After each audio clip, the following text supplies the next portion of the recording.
Yes, good morning, Mr. Morning, Chair. Morning, Commissioners.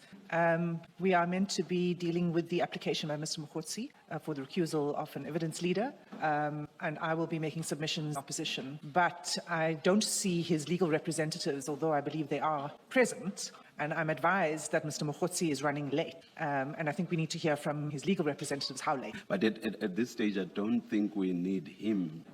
He'll only be needed depending on what our decision is, right? That's correct, Chair. We proceed with that. So what we want, his representation. Thank you. I see Mr. End Counsel. Good morning, Mr. Sukhacha. Oh, who's leading today? I greeted you because you were leading last time. Good morning, Chair. Yes. That is correct. I was leading last time, but today's purpose is counsel. Thank you. Good morning. It's Mohomane. Please spell it for me. I just want to. The name Chair is M-O. Mr. H-O. H-O-M-A. M-A-N-E. Mohomane. Yes, Chair. Thank you. Thank you. Are you ready, Ms. Mohomane? Yes, Chair, we are ready. Yes. Chair, prior to starting, I thought it would be prudent to inform the Commission. We spoke to Mr. Mogotsi. He said that he's delayed in traffic, but his GPS shows him that he'll be here in the next 15 or 18 minutes. I'm uncertain how the Commissioners would like us to deal with the matter. Do we proceed in absentia or do we wait for him to arrive? I seek the chairperson's direction. To my mind, this is very much akin to a motion matter in court. You don't need the litigant in such a matter. So let's start. Thank you, Chair. Chair and co-commissioners, this is an application that is being brought by Mr.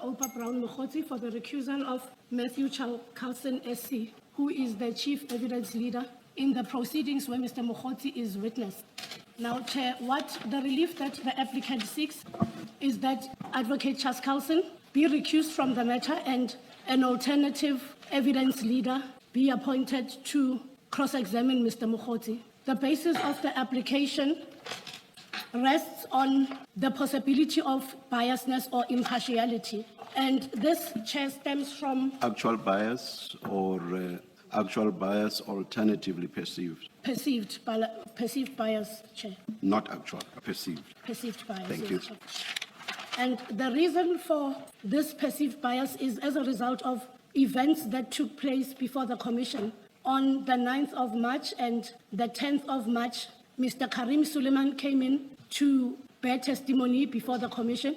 Now, during the said days when Mr. Suleiman was giving testimony, there was communication between the evidence leader and Mr. Mogotsi, who's the applicant for the recusal. That communication comes in the form of WhatsApps. I think there is an antecedent question, a legal question, because how we grapple with the events that you refer to depends on what the law is. Because you must first know what the law is, and then you apply the law to what you refer to as the events, which effectively are facts or issues. In your application, you rely on SARFU and other cases. Those cases relate to situations that involve decision makers in whatever form those may manifest. The respondents have taken the point that those cases are irrelevant to a situation like the present, where a decision maker is not involved. And the point made is that the chief evidence leader is not a decision. So what law are you relying on?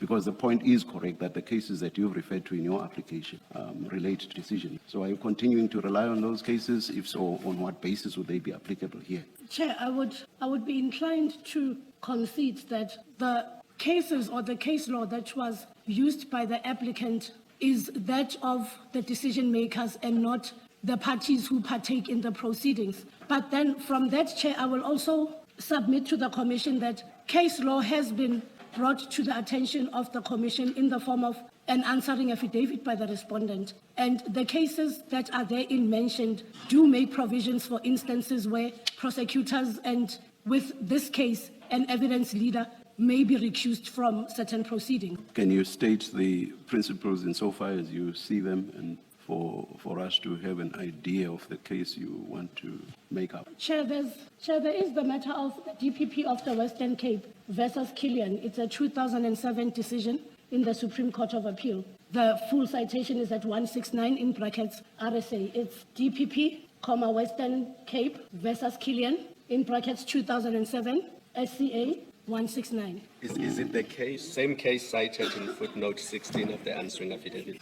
Yes, Co-Commissioner. Footnote 16 on page 70 of the record. And the test there is substantive unfairness. It's substantive Unfairness. unfairness. So that's basically what you'll be relying on. There's also reliance on porridge versus, is it NTPP, by the respondent? Yes, By Chair. the respondent. I would assume that the test is the same Yes, Chair. in porridge. All right, please continue then. You were dealing with the events. Maybe just to correct the citation, as we have it here, it's 2008, volume 1, SACR, page 247 SCA.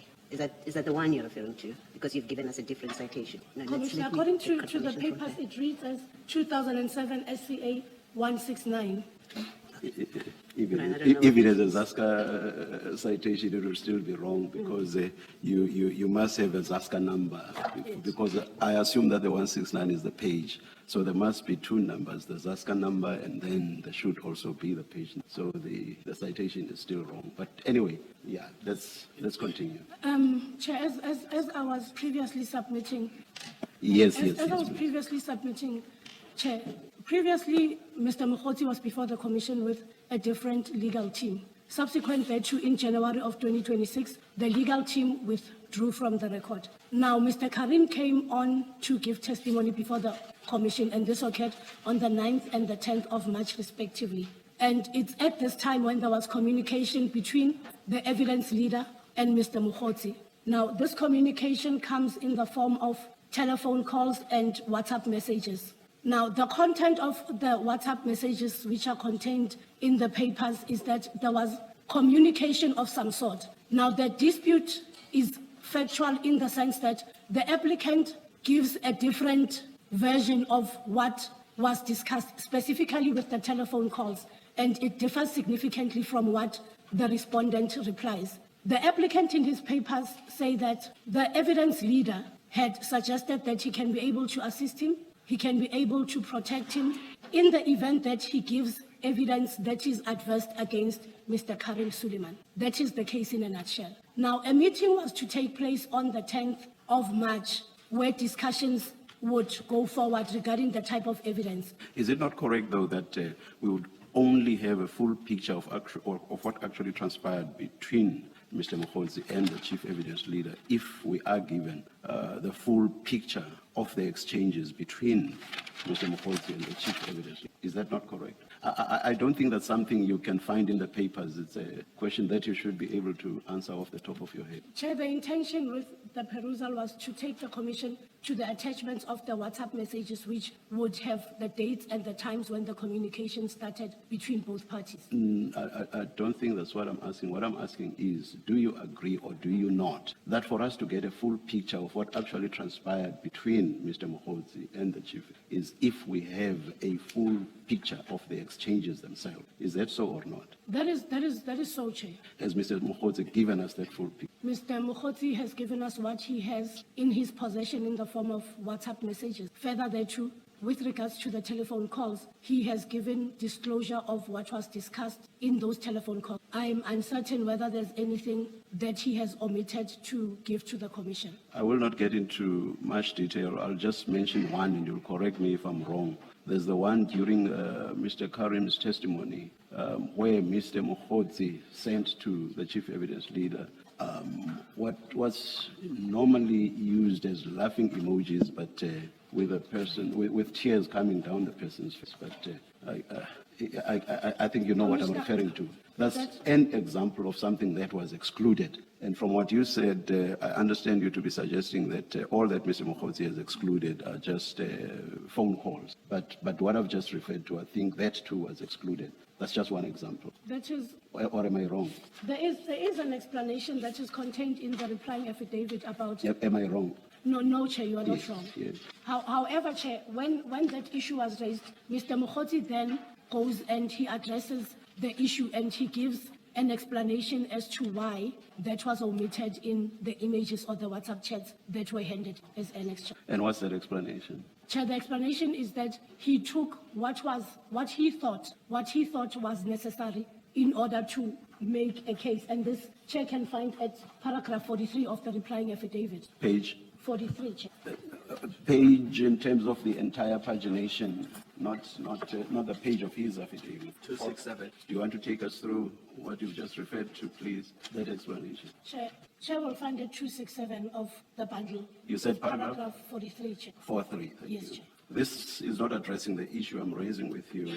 There he says that he deleted calls. I just referred you to something that is not a call, and that is what I was engaging you on now. That is something that is not a call. Go to page 97, paginated 97 of the papers, and there's what I'm referring you to. You see those three emojis there? Someone laughing, they have tears, and their face is tilted. Yeah, so that's not a call. So 43 does not answer that. Paragraph 43 at 267 does not answer.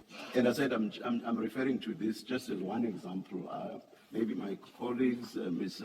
Hassim, I do not know. Perhaps they may refer to something else. I just raised this one example to say to you, it is not correct that all that he took out were calls only. In response to that, if the commissioners look at paragraph 42 of the same affidavit that I referred the chairperson, it reads that the sole intention behind the deletion was to protect my conversations with the third respondent from third person. That doesn't make sense to me. What does that mean? And if he is saying, here are our conversations, however they may manifest, and these communications show that the chief evidence leader is perceived to be biased. That's the language you use in the application. How do you then go ahead and protect him? You should actually be seeking to embarrass him and show what a bad person he is by showing what he has communicated, or by showing what you have communicated, if in your view it shows the perception of, or it demonstrates perception of. So I just do not understand. What do you mean by this? Or rather, what does Mr. Mogotsi mean by what he says in paragraph 40? Chair, in response, I'll submit that, save for paragraph 42 and 43, there's nothing further that deals with these deleted telephone calls and the emojis, and there's no provision in the affidavit nor the reply that gives a basis for the deletion of same. The deletions not actually calculated to avoid the possibility of interpreting these chats in a manner that disproves what Mr. Mogotsi is saying? Is that not a possibility? That is, that they are calculated for that purpose? Chair, in response, I will submit that the interactions and the events that took place, the end result was the belief that if Mr. Mogotsi does not provide information or useful information or helpful information, the condition that he will be protected. Then I'm not sure that that answers the question I've put to you. My question is about, isn't there a possibility that the deletions are calculated to create the impression that Mr. Mogotsi is pushing for? So he deletes whatever may be at variance with or at odds with what the chief evidence leader is saying. Is that not a possibility? Chair, it is a possibility. And it's also a possibility that none of us know the contents of these deleted telephone calls. We know the chief evidence leader has put up everything, so we do know. But Chair, it's the same information. Except of course for calls, we are not in a position to know the content of the calls themselves. But as for texts, the chief evidence leader has put up everything. So in that regard, we do know. Hence, Chair, when I responded, I spoke about the calls. Yes. I said, where we are seated and where the commissioners are seated, none of us know the contents of these deleted phone calls that took place between the two parties. Now, having said that, I would not be in a position to submit whether the deletions were to push a certain agenda or to conceal a certain intention, because I was not privy to the calls, and neither was the commission. It's two individuals where one says, I deleted for this specific reason, and this was requested of me, or it was asked of me. And there's an individual who then says, I did not ask this, I asked that. So the dispute now tends to be a factual dispute about what was contained in the phone calls. I cannot make any submissions on that. Here's what I understand the respondent's case to be. Most of the calls, the bulk of the calls, were by Mr. Mogotsi and not the other way around. Do you agree with that? Chair, I'll agree with you. And in my agreement... Let me continue with the point. I just wanted to see if you agree or not. So you say you agree. Now, if I understand the respondent's case correct, it is that Mr. Mogotsi was persistently knocking at the door of the chief evidence leader, and he was the one, through, amongst others, calls. The many calls which you accept largely came from him, Mr. Mogotsi. So he was knocking at the door of the chief evidence leader, seeking to be assisted. So he is the one that was seeking to be assisted. And if I understand the case, that is, amongst others, shown by the fact that he made several calls. He is the one that largely made calls to the chief evidence leader and not the other way around. That's how I understand the case. So we may not know the content of the calls, but the point appears to be that from the fact that he is the one that made most of the calls, that appears to be an indication that he is the one that was, if I am to speak loosely, was seeking the chief evidence leader out. Do you get my point? Go, for example, to page 95, 96 as well. And there you will see Miss Voice Call, Miss Voice Call, Miss Voice Call, Miss Voice Call. And all of those. And next page 96, Miss Voice Call, Miss Voice Call. There's another one, Miss Voice Call. And all the way down, I'm sure you could go on and on. 97 as well, same thing. All of those are missed voice calls coming from Mr. Mogotsi. So it's Mr. Mogotsi who's seeking out the chief evidence leader. It's not the chief evidence leader who's desperately trying to get hold of Mr. Mogotsi. It is Mr. Mogotsi who appears to be desperately wanting to get hold of the chief evidence leader. So I'm saying, yes, we do not know the content of the conversations, or rather, what conversations actually took place where there were calls that were taken between them. But from the fact that Mr. Mogotsi appears to have been the one seeking out the chief evidence leader, that may well be, I'm not deciding that point, I'm engaging you on it, that may well be an indication that it is Mr. Mogotsi who wanted assistance from the chief evidence leader and not the other way around, as Mr. Mogotsi is suggesting in his application. What's your comment? And comment specifically on the several calls that Mr. Mogotsi is making here. Chair, on page 95, I concede that... It's not only 95, it's 95. I took you to 95, 96, 97, and I'm sure Chair, I'm moving through the pages. Yes. Now, if I may be allowed to start with the first page, which would be 95. Chair, I concede that there is a missed call that came from Mr. Mogotsi. Now, there's a call that goes back to Mr. Mogotsi with a duration of 3 minutes that comes from the evidence leader. Subsequent to whatever that was discussed in that call, there's a question that comes from Mr. Mogotsi that says that, how do you protect me? The next question says, this guy, I believe that Sana maybe wants to take me down. It's open to... Yeah, how the respondents have read that, they quote this as is, and then in brackets they say, this guy wanna take me down, something like that. That is what how I understand it. This guy wants to take me down, yes. Now, Chair, the calls move further towards the night, and well, I suspect that the both of them at some point went to bed. Now, on the 10th of March, there's a missed call in the morning. If Chair moves to page 96, there's subsequent missed calls, and then there's a text that comes in which says that, are you proceeding with him or are you gonna need info prior?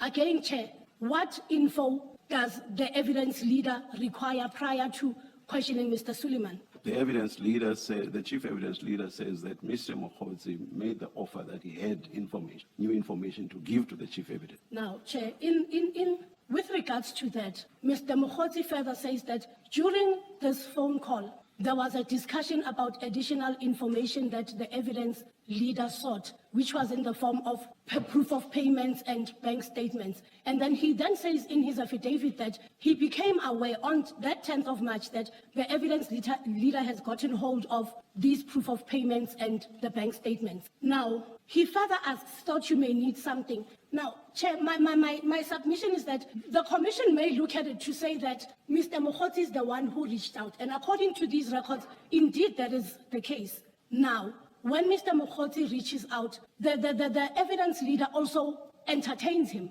And he could have been told off. He could have been... Why should that be the case? Why should he tell him off? If he says, I have information, it is information that is relevant to what the commission is about. I want to give you that info. Why should the evidence leader not be interested in it? And we know, for example, that the chief evidence leader was not cagey or secretive, confidential about any of this. Remember, there are texts written to two other people within the commission. I think it's two. Yes, One there's is a Mr. definitely an Dlamini and investigator, and there's another second one. I Yes, don't know there's a whether Mr. that's also an Dlamini and investigator. somebody else. Yes, Yes, two investigators. Yes. So he said, I have an appointment with Mr. Mogotsi to consult with him. And that's basically on the new information that Mr. Mogotsi says he has. Can you please join me? If the chief evidence leader wanted to act improperly, do you think he would have invited other people to come listen to him? Going to say to Mr. Mogotsi, I want you to give any dirt you can give me on Mr. Carrim. I'm going to get him and I will protect you. Would he have acted in that manner? Chair, Or perhaps let me go back to my initial question, which is, to use your language, why should he have told him off? If he said, I have information, why should he not listen to what that information is? That's the first point. And then the second point is, if there was anything the matter with regard to his conduct, that is the chief evidence leader, would he have invited other people to come witness what he wanted to do?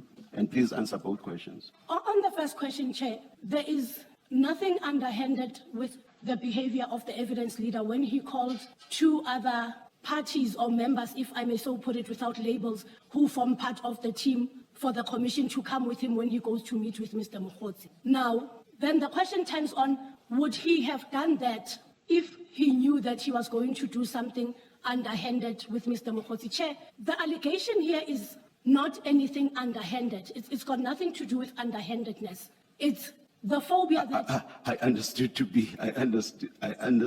it to be Mr. Mogotsi's case that everything about what the chief evidence leader did was underhanded. So what you are saying No, Chair. seems to cut across that case. No, Chair, what he Yes, says yes. is he wanted valuable information. He wanted me to throw Carrim Suleiman under the bus. He wanted to give him something that would embarrass Suleiman. Now, in the event that I cannot do that, So are you now saying that there was basically nothing wrong that the chief evidence leader did, which you cannot say if your case is that the chief evidence leader must be taken out of this case. You cannot probably say there's nothing wrong here. Chair, there has been interactions. I want to select a word wisely. There has been interactions between the evidence chair and Mr. Mogotsi, which chair have strained whatever relation that they might have had. And to demonstrate that, even prior to the recusal application... I'm going to get lost. I'm very, very sorry. My most sincere apologies, but I'm going to get lost.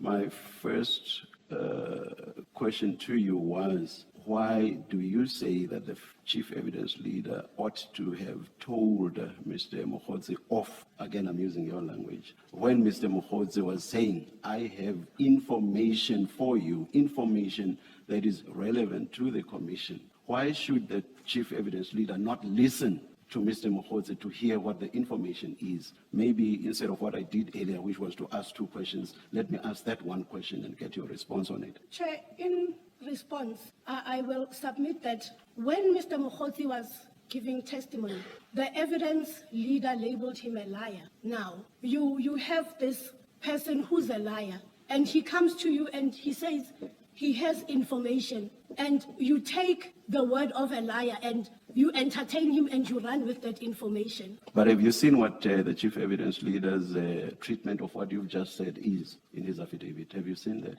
Yes, Chair, I've seen it. What does he say? Let me tell you, to save time. The chief evidence leader says that I would still listen or consider what Mr. Mogotsi says. But from where I am sitting, because Mr. Mogotsi has been shown to be a liar, I would want to have corroboration of whatever it is that he were to tell me. That's his response. So I think that answers the hypothetical question you are raising. Chair, I'll respond by saying that the corroboration comes after they have engaged it. It comes late on the 10th of March. They make an appointment to meet at 13 I'm not sure I get I'm not sure I get what you mean by referring to corroboration coming to the fore, because corroboration would only be after the chief evidence leader had received information. Then as to what he would do with regard to how that gets corroborated is something that would arise after receipt of the information. So I don't follow. I'm in agreement with the chair. Yes. Why I'm raising this issue, Chair, there's numerous phone calls. Yes. There's messages, there's missed calls, there's emojis that come for a period of 2 days. And the appointment is finally confirmed on the second day at 16:13. And they've been engaging each other for 2 days with telephone calls that, as I had previously submitted, I know nothing about, and the Commission doesn't know the contents thereof. But I think we all agree, though, that whatever was said in those phone calls was not about the actual content of what Mr. Mogotsi could or would have said, because that is exactly what the consultation was to be about. So no question of any cooperation at that stage. So I will stop there and say, subject to whatever issues my co-commissioners may want to raise, you may continue with your argument, and I'll try not to disturb you any further. Maybe before you continue, if you look at page 76, paragraph 8.2, that is the evidence, Mr. Chaskalson, and in there, that's the answering affidavit. Yes, Commissioner. 8.2, he says the suggestion that Mr. Mogotsi could provide evidence, the suggestion that Mr. Mogotsi could provide evidence against Mr. Carrim first came from Mr. Mogotsi himself, answered by me. That's what Mr. Chaskalson says. Then you look at how Mr. Mogotsi deals with that in his replying affidavit. You'll find it at page 264. It's quite a lengthy response. It goes from paragraph 22 up to 29. But in all of that, he does not deny that he is the one that approached Mr. Chaskalson with an offer to provide information about Mr. Carrim. And in your exchange with the chairperson, I understand you in your own way to not be disputing. That's how it started. Now, if that is the case, and we have to accept that is the case, because in the replying affidavit it's not due. So Mr. Chaskalson's word on it would be the last word. Now, if that is what happened, how is it a problem or even a ground complaint that finds a recusal application that they then continue conversations about? How can it be? Can the Commissioner repeat the question for me? If the admitted case or the undisputed case, let me make it the undisputed because Mr. Mogotsi does not dispute. If the undisputed case is that Mr. Mogotsi is the one that approached Mr. Chaskalson with an offer to give him information about Mr. Carrim, that's the case, right? And I'm saying that's not disputed. Your client had the opportunity to dispute and say exactly what happened in those conversations, but he doesn't dispute it. So we must accept that the true position is that Mr. Mogotsi unsolicited offered to Mr. Chaskalson that I will give you information about you. Now with that, about Mr. Carrim, with that, knowing that, how can it be then a legitimate ground of complaint that Mr. Chaskalson was having discussions with me to give him information about Mr. Carrim? How can it be? Just logically, if nothing else, just logic, how can it be a legitimate ground for complaint and therefore for recusal? Commissioner, the issue relating to a belief of unfairness or biasness is subjective. And it is not disputed that Mr. Mogotsi reached out to Mr. Chaskalson. Now, what then transpired from there on could have or did create the impression that moving on, there will be a biasness of some sort, or he will not be treated fairly. And this is what prompts the application. And prior to the application being brought, there was a letter that was addressed to the Commission. No, don't go to the letter. You're not answering my question. I'm going to repeat it. But before I do that, let me correct you. You're incorrect. It's an incorrect standard to say the issue of bias. It's an objective. I expect you know that. So the test is objective. That's one correction. Two, my question to you, don't go to letters that were written to the Commission. My question to you is simply this. Mr. Mogotsi approached Mr. Chaskalson with an offer to give him information about Mr. Carrim. That's what happened, according to Mr. Chaskalson's affidavit, and Mr. Mogotsi does not deny it in the replying affidavit. And in your engagement with the chairperson, I said to you, that as I was listening to you, you seem in your own way to accept that's what happened. So having established that, you and I agreeing that Mr. Mogotsi is the one that made the approach and offer to provide information about Mr. Carrim, how can then it be a legitimate complaint that Mr. Chaskalson was talking to me about Mr. Carrim, to get information about Mr. Carrim? How can it be? In fact, it can never be a basis to claim bias until you address my question about how can this be a legitimate complaint? You offered, I'll give you information about Carrim. that relates to your terms of reference. I have stuff on Carrim. Then Mr. Chaskalson says, okay, give me that information. If the engagement is about information relating to Mr. Carrim, which is originally offered by Mr. Mogotsi, how can that be now a legitimate complaint that, oh, Mr. Chaskalson wants to talk to me or was talking to me about Mr. Mogotsi? Firstly, how can that be a legitimate complaint? And I want to suggest to you, it's not legit. It can never be a legitimate complaint. The fact itself that he's talking to me about Carrim, because he offered, unless you want to tell us that Mr. Mogotsi was setting Mr. Chaskalson up when he offered him that I'll give you information about him. Perhaps he was setting him up so that he can do this complaint. But we have to accept he was in good faith when he made the offer. So I'm not casting aspersions on him at this. I accept he was in good faith when he said, I have information that's relevant to you about Mr. Carrim that I'm going to share with you. Having accepted that, I'm putting to you, can never be a legitimate complaint that he was talking to me about Carrim. Therefore, firstly, he was talking to me about Carrim. Can never be a basis for a proper or legitimate complaint. Two, could not under any circumstance be a basis for claims of bias or fear of bias. Can be. So I would like you to say, why am I wrong in what I'm saying to you, in what I'm suggesting? Commissioner, if it is looked at in isolation that Mr. Mogotsi approached the evidence leader, then that cannot be a ground for this application. If the mere approach on its own is what the recusal is about, I'll have to concede. In isolation, it is not a ground to bring a recusal application, neither is it a ground to anticipate any form of biasness from the evidence leader. All right, that's fine. So what else do you say we should look? So we've settled that the approach and the conversation that follows as a result of that approach in itself is not a ground for complaint, for legitimate complaint, but for recusal. But then you say, don't look at it on its own in isolation. What else are you saying we should look at that then supports the complaint and the ground for recusal? Commissioner, if I may refer you to page 38 of the bundle, it's back to the telephone calls and the WhatsApp messages. Yes. Now, this is a continuation from the dates that we spoke about prior, but there is a message here and it reads from Mr. Mogotsi, I believe you can help me. Now, there's a response after that which says, I think so too, but you can't mess me around. Now, What about that?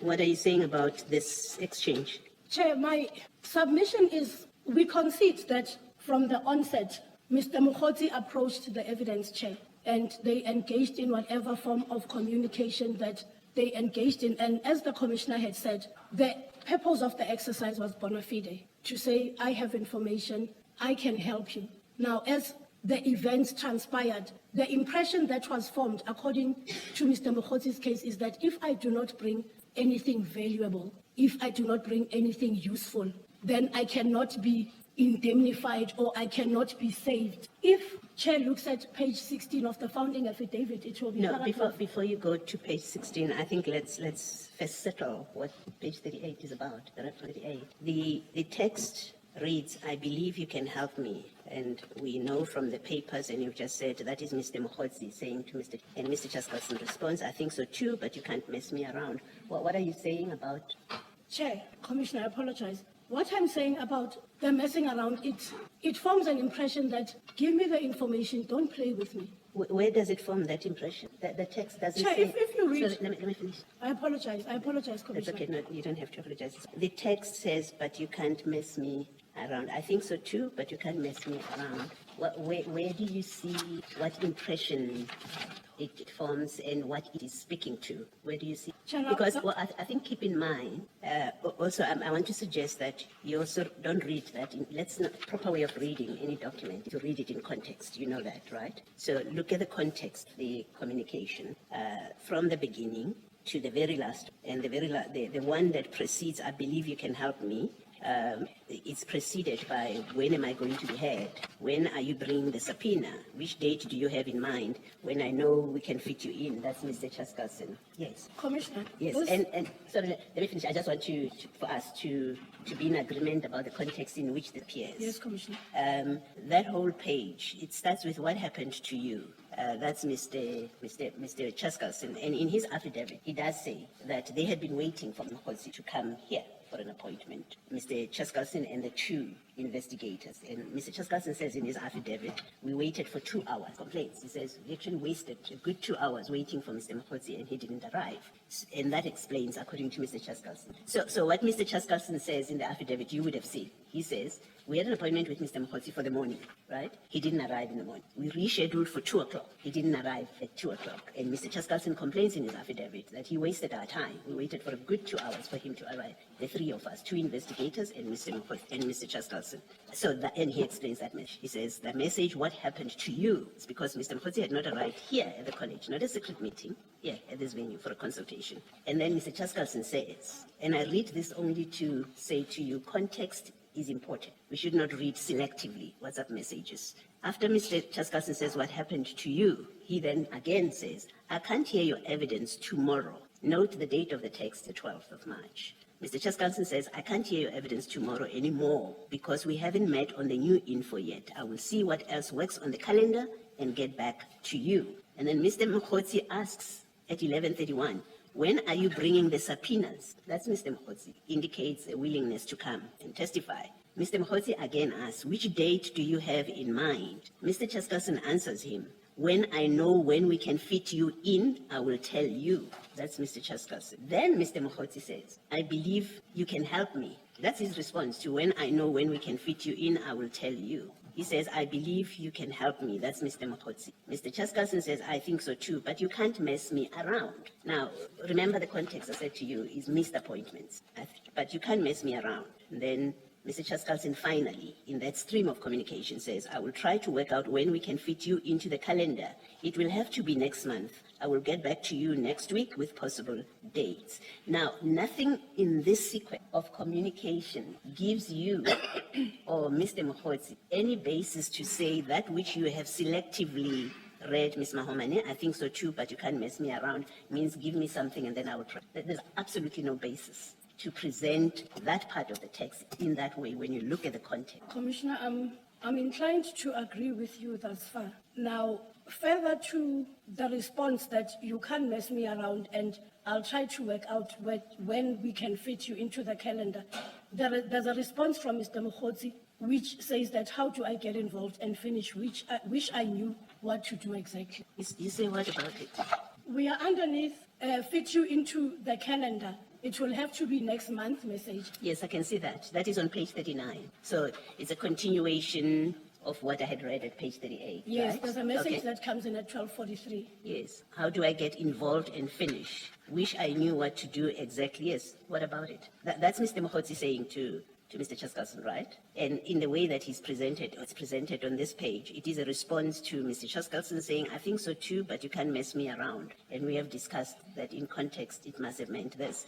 And then Mr. Mogotsi says, how do I get involved and finish? Wish I knew what to do exactly. That's Mr. Mogotsi. It's not Mr. Chaskalson. What are you saying about it? I agree. And I asked the question, keep in mind my conversation with you is about what do you say Mr. Chaskalson did wrong in this communication that is initiated by Mr. Mogotsi to give information about Mr. Carrim to Mr. Chaskalson. Here he offers, he again continues, Mr. Mogotsi, to offer, how do I get involved and finish? Wish I knew what to do exactly. What do you say Mr. Chaskalson did wrong when you read that creates a basis, the complaint, and for fear of bias? Commissioner, with the last response, in the WhatsApp message, my submission would be the navigation of whatever it is that Mr. Chaskalson and Mr. Mogotsi were doing was being steered by the direction of the evidence leader, if I may so put it. Where do we see that? He asks, Mr. Mogotsi asks,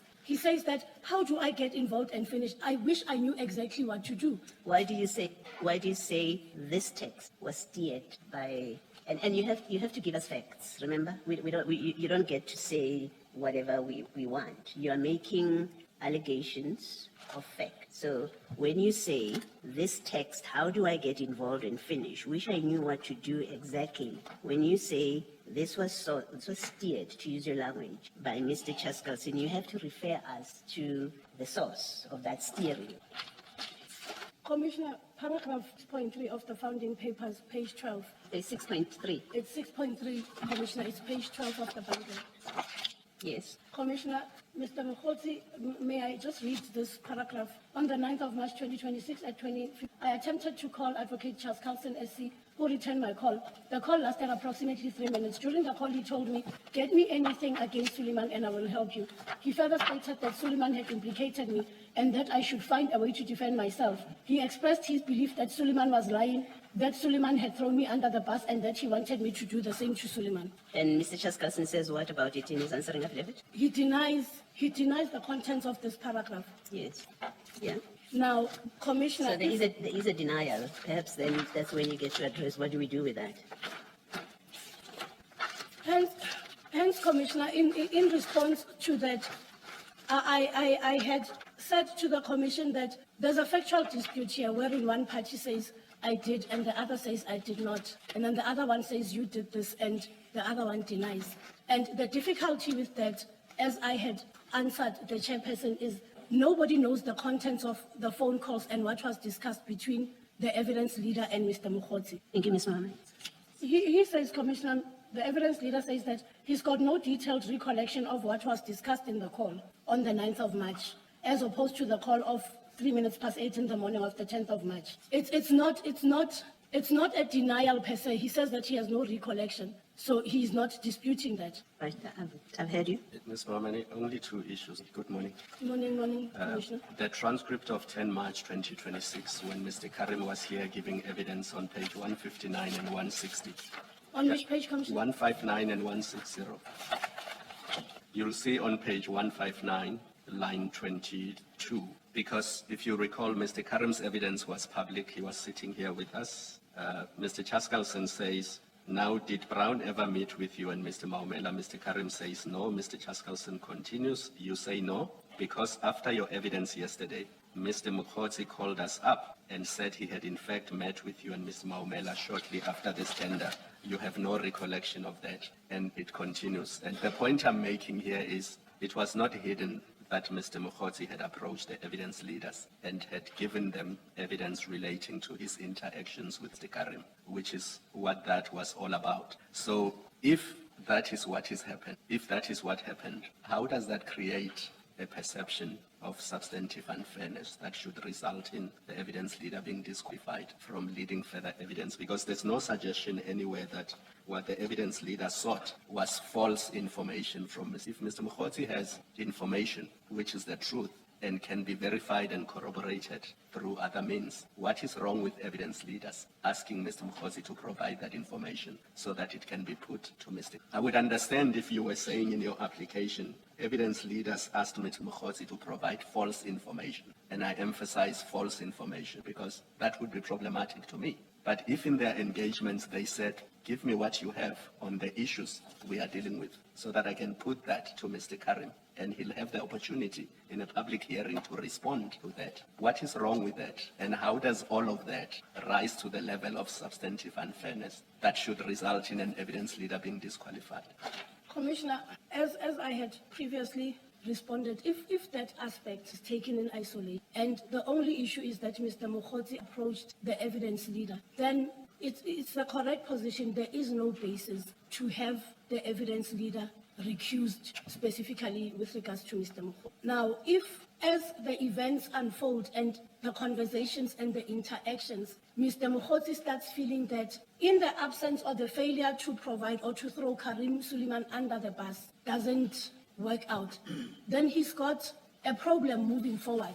And that is where the inclination of biasness comes in. When he approached the evidence leader, it was done bona fide in the hope that he has information that can assist evidence leader. And if that information has the effect of throwing Mr. Carrim under the bus, if that information is true, what is wrong with that? Commissioner, there is nothing wrong with that, hence the establishment of the commission. Because it is Mr. Mogotsi who says, the very first text, he says, this guy is trying to take me down on page 35. It is Mogotsi who's saying that. So if he has information that has the same effect towards Mr. Carrim, but that information is true or can be corroborated in other means, and he's not being asked to lie to the commission or give false information, what is wrong with that? Because I can tell you in this commission, almost every every witness who comes here implicates other people. So if Mr. Mogotsi has information that implicates Mr. Carrim, and that has the effect of throwing Mr. Carrim under the bus, what is wrong with that? Because that's what witnesses do in this commission. They give information, and if it is helpful to the commission, it must be put to Mr. Carrim so that he's given the opportunity to dispute. So I don't understand how that can result in substantive unfairness, which should disqualify an F leader. And if you respond to that, that's all I had to raise. There is nothing, Commissioner, untoward about soliciting information that can assist the commission, and so to put it, even go as far as throwing Mr. Carrim under the bus. The core or the challenge here is Mr. Mogotsi alleges that he was promised. He says, I'm promised protection, I'm promised indemnity, and if I do it, I might just get out of this unscathed. There's a promise. It's commissioners who decide who are him. It's not that their job is presented, and the commissioners decide what happened around. I'll agree with you, Commissioner. That is indeed the hierarchy of powers and decision making. But there's an influence of some sort. It's undue influence to say, help me, then I can do this for you. Thank you, Commissioner. Can we just be clear? And because this is very important, and I think I must insist that you refer us to the record. In your exchange with when I say record, I mean the papers. In your exchange with Commissioner Khumalo, you say Mr. Mogotsi says, if I do this, I may come out of the commission unscathed. That's a promise. Can you point us in the papers where Mr. Chaskalson says that? Because that's quite a serious allegation that is being made. And if it is not in the papers that you have put before us in your application, I'm going to ask that you withdraw that allegation because it's quite a damaging allegation. Where do we find in the exchanges between them where Mr. Chaskalson says to Mr. Mogotsi, if you give me information about Mr. Carrim, I will make sure, I promise you, that I'll help you to come out of the commission unscathed. Where do we find that? I think the best you can do is 6.5 of 30. Also 6.16 on page 16, but it says the same thing as 6.5. I was looking at 6.19. Yes. I see the 6.5 that Commissioner is referring So it's to. 6.5 where he says, I was left with a distinct impression that my protection from adverse findings by the court was being made conditional upon my willingness to provide information. So my question is, point us to the exchanges between Mr. Chaskalson and Mr. Mogotsi, where that promise is recorded. I don't want to be referred to Mr. Mogotsi's impressions. And I want you to say, if it's not in the exchanges, if it's not recorded in the exchanges, I would like you to at least admit that for the record, that nothing in the exchanges between them that are placed before us by Mr. Mogotsi records that. Commissioner, I'll respond by saying that with the WhatsApp messages and the phone calls that have been put as annexures, there's nothing in that communication that brings that sort of message across. Now, it's information that comes from Mr. Mogotsi, and it is then where he says in the affidavit that I can get out of the commission, I can be protected, and in a nutshell, I'll submit that it's some form of immunity. That's how he understands it. But further thereto, there's nothing in the communication that has been put forth that depicts that. So just to be clear, you accept that there is no evidence before us. And Mr. Mogotsi doesn't say, Mr. Chaskalson promised me that if I give him information on Mr. Carrim, he will ensure that I come out of the commission unscathed. Nowhere in the WhatsApp messages. Mr. Mogotsi doesn't say in any of our calls that was said, and he doesn't allege that in the affidavit. He simply says, I got the impression. I got the impression. That's what you're saying. So Yes. where you earlier said a promise was made to him, that was not correct to say. That is not the, I'll retract that and I'll say an impression. According to the affidavit of Mr. Mogotsi, an impression was created. Yes. My difficulty with you when I started engaging, why I engaged you on It's this, the is promise. you said a promise was made to him. I'll retract the use of the word promise, Commissioner. No, you're not retracting the use of the word promise. You are retracting a statement that says Mr. Chaskalson made a promise to Mr. Mogotsi because we don't have evidence of that promise. That is what I'm saying should be retracted. You can still say Mr. Mogotsi says he gained the impression from their communication that that is what was being offered to him. I don't quarrel with it being an impression that he formed. The question is whether that was a reasonable impression based on the facts that are before us. The one that I needed clarity on is where you make the positive statement that he was made a promise that he would be protected from adverse findings if he gives debt or incriminating and so on. That's all I want. Commissioner, I'll retract the statement that I made earlier on. Thank you. I think that's a fair resolution too. Just one very brief matter. There appears to be a suggestion of something negative about the statement relating to throwing under the bus. Did I understand that correctly? If I did, can you again just articulate that? Is the chair asking The my issue personal about- understanding of throw under the bus? No.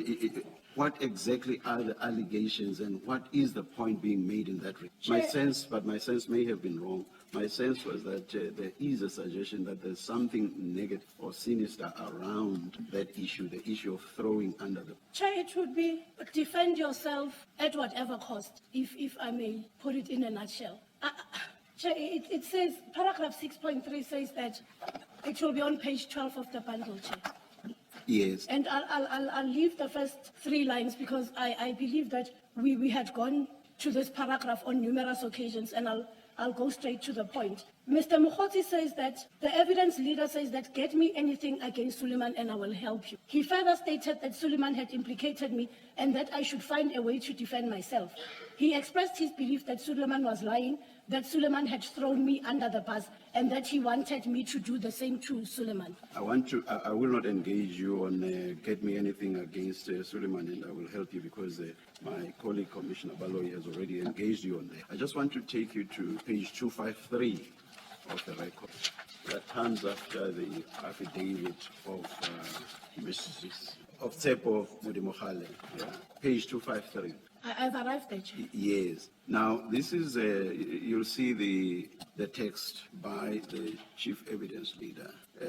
It's written to the 2 investigators that I referred to earlier. Yes, Chair. And the chief investigator greets them and then says, Mogotsi has been calling me non-stop. That again emphasizes the point I made with the person who was really seeking out the other was Mr. not the other way around. Mogotsi has been calling me non-stop since Carrim started giving evidence and threw him under the bus. So the chief evidence leader has no qualms about saying that. That's his assessment of the evidence. What we will make of it is something else. But that's his assessment of the evidence. And no qualms at all about saying this. He wants to give us dirt on Carrim and ostensibly wants to tell us what he knows about Matlala's contract. I've arranged to see him tomorrow at 10. If you are available, please join me. All innocent, so far as I read.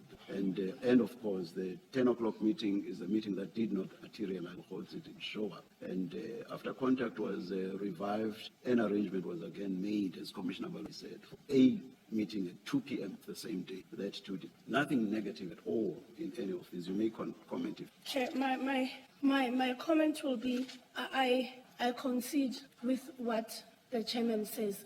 If this text is read in isolation, then, Chair, there is nothing untoward. I will not go back there because, again, Commissioner Baloyi engaged you on what more do you want us to look at, and I'm not sure that I heard what you were saying in response to that question by Commissioner Baloyi. So the same applies here as well. Your point about in isolation, but what's the additional material that you have in mind? I'm not asking for a response. The question was asked and was responded to.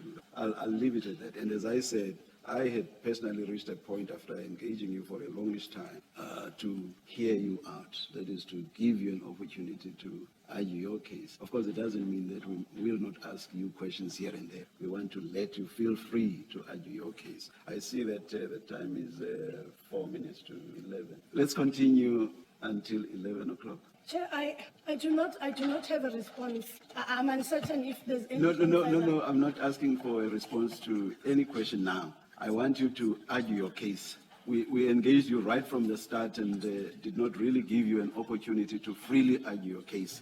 I'm now giving you an opportunity to freely argue your case. Am I making sense? You are making sense, Chair. Unless you are saying through our engagement you've dealt with all the points that you wanted to deal with and that you have no further submission. I'm not steering you in that direction, no. Chair, I'm going to request that we take an adjournment. I'm informed that client is here so that we can obtain further instructions with what has transpired. I'm uncertain how much time the commissioners would like to give us. All right. Well, of course, in an application brought on affidavit, I'm not sure what a litigant may tell you as to what happened or did not happen, because we go by what's contained in the affidavits. But we'll adjourn. You can take whatever instructions you want. Let's adjourn and return at 11:25. Place on the 9th of March.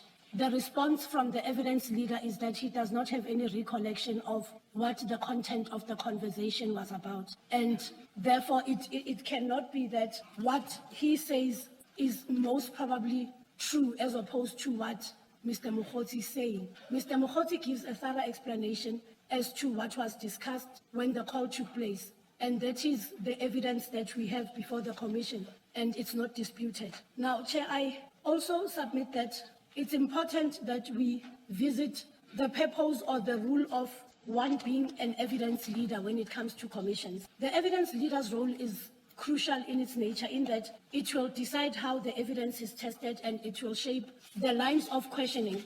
And it ought to be done in a way that can assist the commission, and it also impacts on the fairness of the procedure. The evidence leader can influence the narrative of the evidence, and he's the one who engages with the witnesses in order to solicit evidence from them.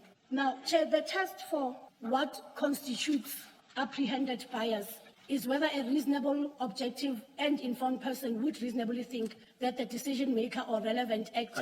Are you going back to that test now? Because I thought right at the beginning, you and I reached a stage where we agreed that that's not the correct test, and that test applies to decision makers, and that an evidence leader is not. I'll retract. Yeah. I'll retract that statement, Chair. Without interrupting you, because you're dealing with an important point. The evidence leader does not say he does not recall that phone call of 2056 on the 9th of March 2026. On page 82 at paragraph 17, this is what he says: I have no detailed recollection of what was discussed. And then he continues, but in paragraph 19 on page 83, he then sets out what was discussed. And you find that on paragraph 19, he says, in our call at 2056 on 9 March 2026, this is what happened, and goes into detail about that. And then on 84, paragraph 23, he says, I would never have encouraged Mr. Mogotsi to give false evidence against Carrim. I categorically deny.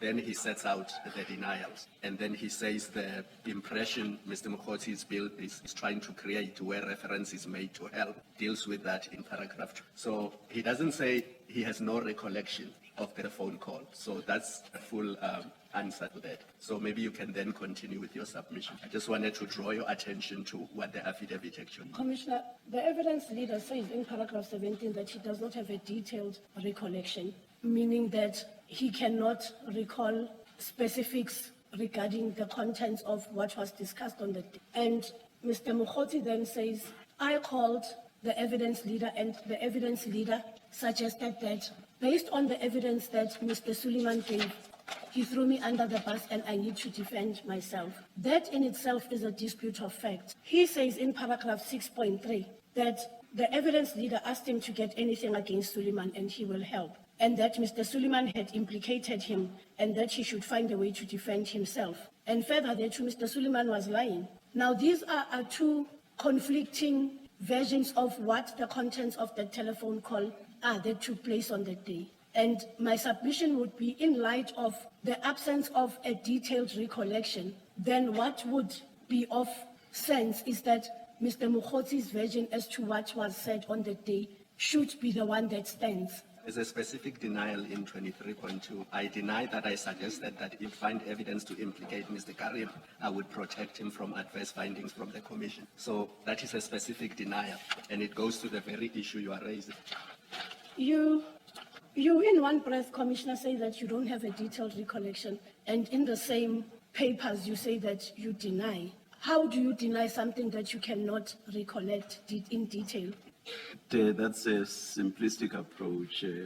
Let us take the example of a person and their child. And the child says that on the 26th of April 2021, I had a discussion with my father about issue X. The father says, because of the time that has since elapsed, I do not remember that conversation. But there is no way, with the parenting skills that I have and the values that I cherish, that I could ever have said something like this to my child. I would never, ever. The parent knows what the values they cherish are. The parent knows what they could never, ever say to their child on the basis that it would be at odds with their values. So the parent, even if they do not recall the conversation referred to by the child, is in a position to say, I could never, ever have said anything like that to my child. I see nothing wrong with that at all. And that's basically what, in substance, of course, that's what Commissioner Khumalo is drawing to your attention. So the chief evidence leader is saying, whatever the detail of the conversation might have been, there is no way that I could ever have said to Mr. Mogotsi, do the improper. I see nothing wrong with that. He may not remember the detail of the conversation, but suggesting to Mr. Mogotsi that he should do something improper, he says, that I could never ever do. So I see nothing wrong with that. Your point about him in one breath saying this and in another breath saying that does not necessarily apply or necessarily make sense. Do you follow my point? I hear you, Chair. Yes, yes. I had said we would try to, or rather not to interrupt as much as possible, but sometimes we cannot resist it because of the submissions being made, because we want to give you an opportunity to argue your case as freely as possible. Please continue. Thank you, Chair. I'm no longer inviting you to respond to what I said. I just want you to continue with your submission. I'll do so, Chair. Yes. I think before Commissioner Khumalo put a question to you, you were at a point where you wanted to deal with the role of an evidence leader in instances like these. I thought that's where you were. And I sort of assumed that perhaps you were going to take us to what Justice Nugent said in the SARS Commission or something like that. Maybe that's not what you had in mind, but once you started saying something about that role, I thought of what Justice Nugent said in the SARS Commission, in his judgment in the SARS Commission. I will revisit that, Chair. I deviated from my chain of thought. I'm just recollecting. If I may be so permitted, Chair, may I take the commissioners to page 21 of the bundle. It's still the founding affidavit of Mr. Mogotsi. And this commissioners will be in reply to the selective evidence that the evidence leader deals with, and this is the basis for the fear of where the bias might emanate from. If the commissioners look at paragraph 10, the applicant makes a reference to credible information that he had made available to the evidence leader and the leads thereto. And his take is that these issues, which he sees as important issues, have not been given sufficient investigative attention. And what is happening is that the interest has been directed towards specific individuals, and in brackets, it reads Suleiman. And further thereto, there's also evidence that came to the commission regarding the purchase of certain properties in the name of private individuals, and that has also been overlooked. And he further requested that these leads that he gave be given sufficient attention. And his take is that the individuals are not as significant or as important as this evidence that he has brought forth. Further, commissioners, there's a point in limine that was raised, and this the commissioners will find at page 260 of the bundle. 260.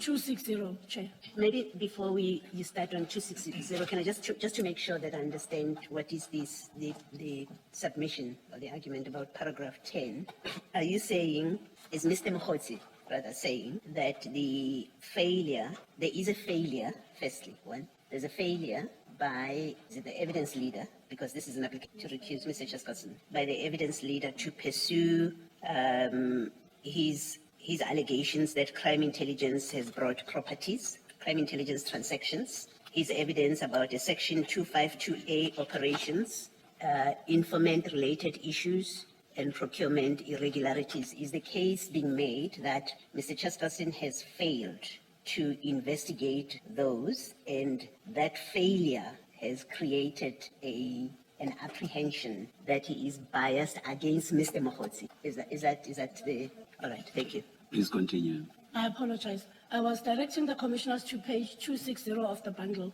and this deals with a point in limine that were raised by the applicant in the application for recusal. Specifically, it deals with the answering affidavit that was deposed to by the attorney, purporting to be acting on behalf of the second respondent. There is no dispute that the attorney may be authorized to act on behalf of the commission. The dispute here is that the attorney goes beyond the scope of the institutional representation and purports to make factual amendments on behalf of the first respondent, defend the personal conduct, intentions, and state of mind of the first respondent, who's the evidence leader.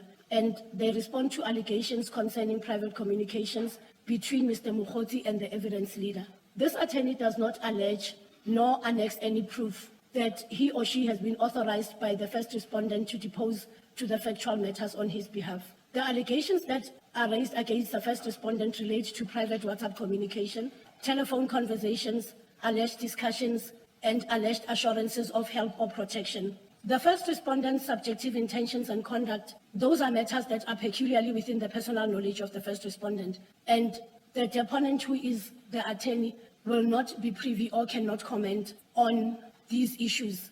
Now, the affidavit of the first respondent has also been presented as an annexure, and there's certain value between an affidavit and an annexure. An annexure is merely a supporting document, and the attorney cannot make a case for the evidence leader and have the evidence leader's affidavit come in as an annexure, which seems to be confirming submissions by the attorney for the commission. I'm inviting the commission to find that when it comes to the affidavit that was deposed to by the attorney for the commission, that the commission finds that that affidavit does not enjoy locus standi. The issues that are contained in that affidavit and the comments cannot be of any value or any benefit because it's comments that they know nothing about. It's personal communication between Mr. Mogotsi and the evidence leader, and it's issues that the evidence leader should be answering and not the attorney. Commissioners, there has been an explanation that was proffered in the replying affidavit regarding these deleted telephone calls or emojis. Now, I'm sorry, please don't forget the Where point I was, yes, Chair. you were about to make. In the context of hearing the testimony of a witness, and in fact, even beyond that, the applicable prescripts say that the rules of evidence that apply, for example, in courts of law, do not apply to commissions of inquiry. Commissions of inquiry may receive evidence of a variety of forms which would ordinarily not be admissible in courts of law. But as I say, that's in the context, or that's provided for in the context of the commission receiving evidence towards the investigation that it was set up. That's the context. Would you say that those rules with regard to the admissibility, acceptance of evidence would not apply to an interlocutory process like the one we have before us now? You would have that permissive manner of receiving evidence in the context of receiving evidence towards the investigation, but have a very restrictive process when it comes to interlocutory matters that relate to the Commission's investigative process. I'm asking that in the context of the point in limine that you are raising. Wouldn't there be an anomaly if that were to be the case? Chair, in the normal route, that would be an issue to raise. However, in light of what you are saying to me or what you are putting to me, I'll submit that in a quasi-judicial tribunal like of this nature, then I cannot take that point in limine any further if that is then the status quo. I will have to leave that point in limine and not argue it any further. Thank you. I did not want us to reach a situation where, for example, we decide your point in limine along the lines of what I've raised with you without offering you an opportunity to respond. Well, I have offered you that opportunity, and you may go back to the point I asked you not to. Oh, yes, Chair, thank you. Chair, I was making a submission with regards to the deletion or the alleged fraudulent deletion of conversations in the WhatsApp record. And I was further saying that Mr. Mogotsi did respond to those allegations that were put forth by the evidence leader. And at paragraph 41, which will be at page 267 of the replying affidavit, Yes. Mr. Mogotsi says that he admits that he deleted the message dated the 11th of March that was sent at 11:29 a.m. And the intention was not to mislead the commission, as at the time he had not even contemplated bringing the application here in. He further says in the next paragraph, the sole intention behind the deletion was to protect my conversation with the first respondent from third persons. The next paragraph, he says that he admits that he deleted the calls on the basis that at the time of taking the screenshots for purposes of this application, he did not find them relevant. And furthermore, he's further to allow me to take screenshots of the relevant facts. I therefore deleted them. I understand this, Chair, and I'm subject to correction to say that to allow me to take screenshots of the relevant facts, his headset doesn't allow him to take screenshots. I'm uncertain how to read this, and I seek the guidance of the Commission. No, just make your submissions. I submit that. There's no need for guidance from us. I submit that, and subject to correction, that his handset did not allow him to take screenshots of the relevant facts. He therefore deleted them. The calls that have been deleted were unanswered and therefore hold no significance to the application. Except, of course, that they may assist in the context of what I engage you on right at the beginning. I will not please continue. Chair, what That is the point I made about, based on the number of calls, who appears to have sought out whom in that. Please continue. Chair, what is common cause is that, yes, there was communication between Mr. Mogotsi and the evidence leader.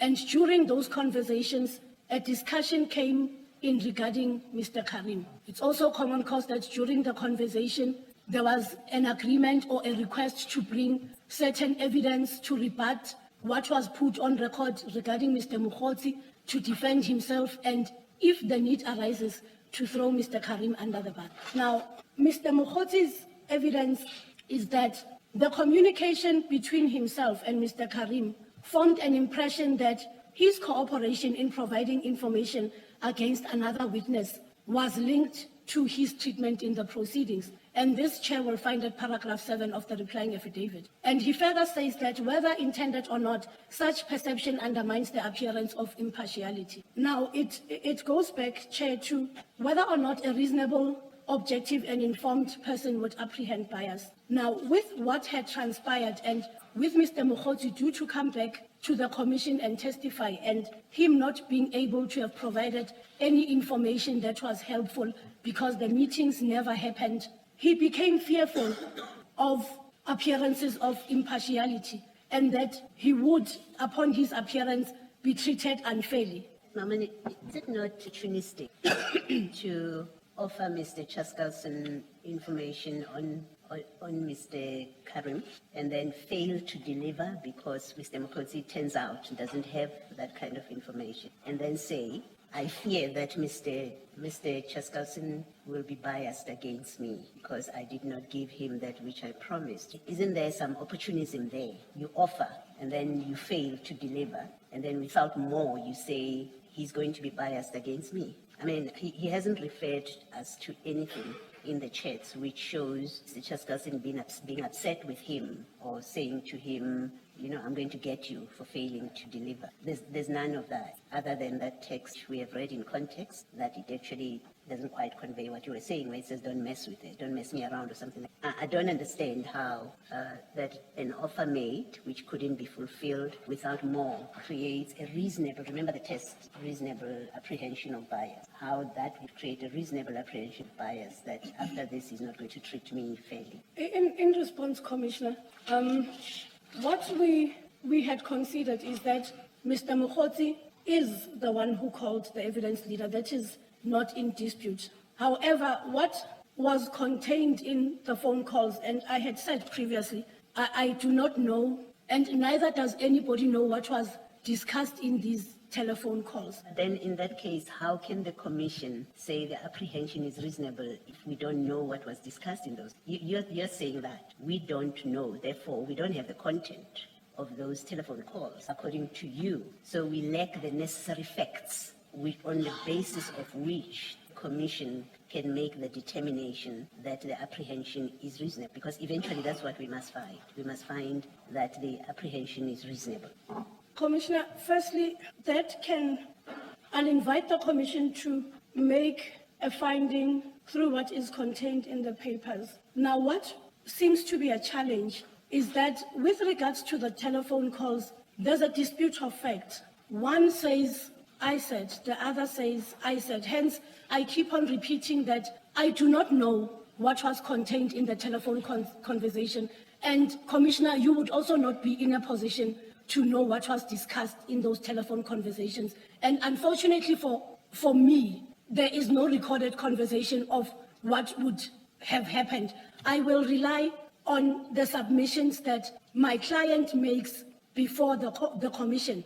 Now, I had said previously that he's labeled as a liar. He was labeled as a liar. Now, if he approaches you, this liar, and he says, I've got information, why would you be interested in information? He might be lying to you.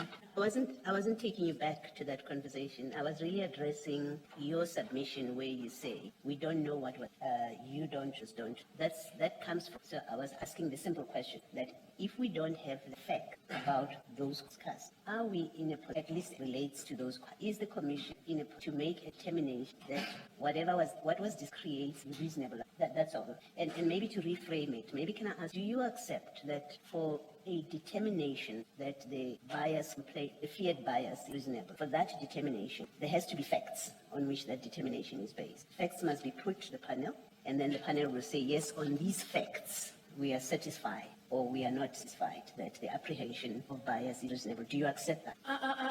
I'll accept it, Commissioner. You accept that? Yes. Right. So on the back of that, I then ask the question, if we don't know what was discussed in calls, insofar as it relates, limited to the calls, if we do not know what was discussed in those calls, as you say, can you accept, should you not accept that Commission is not, the panel is not in a position to say those telephone calls do create a reasonable apprehension of bias because we don't know what was discussed? Do you accept that we cannot make that? If the Commissioner allows me to reply to that in two parts. On the first aspect, Commissioner, you are correct. In the absence of us knowing or the Commission knowing what was contained in those telephone calls, the Commission cannot rule on the apprehension of harm or of bias. From the calls, yeah. Or just of arising bias, from the yes, calls. I apologize. But then there's two sides and two versions, if I may so put it, of what was contained or what was discussed. And based on those, and based on how the applicant perceives in his mind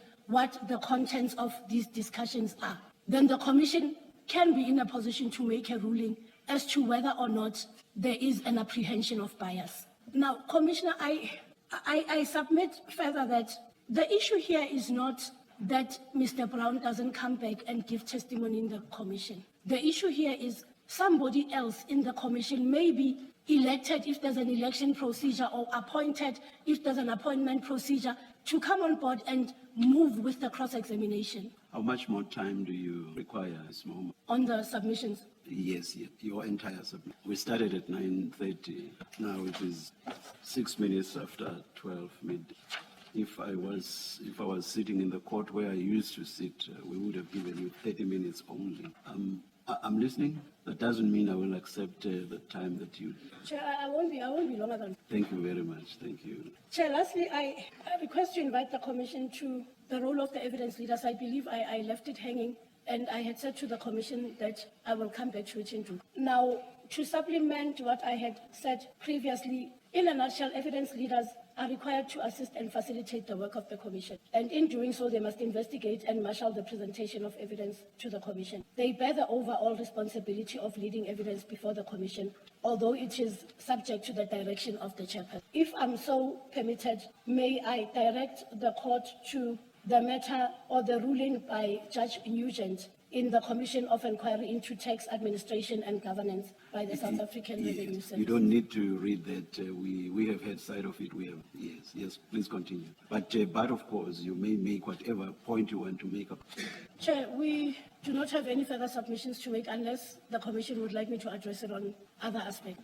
No, thank you very much, Ms. Mohmane. Thank you. Yes. Thank you, Chair.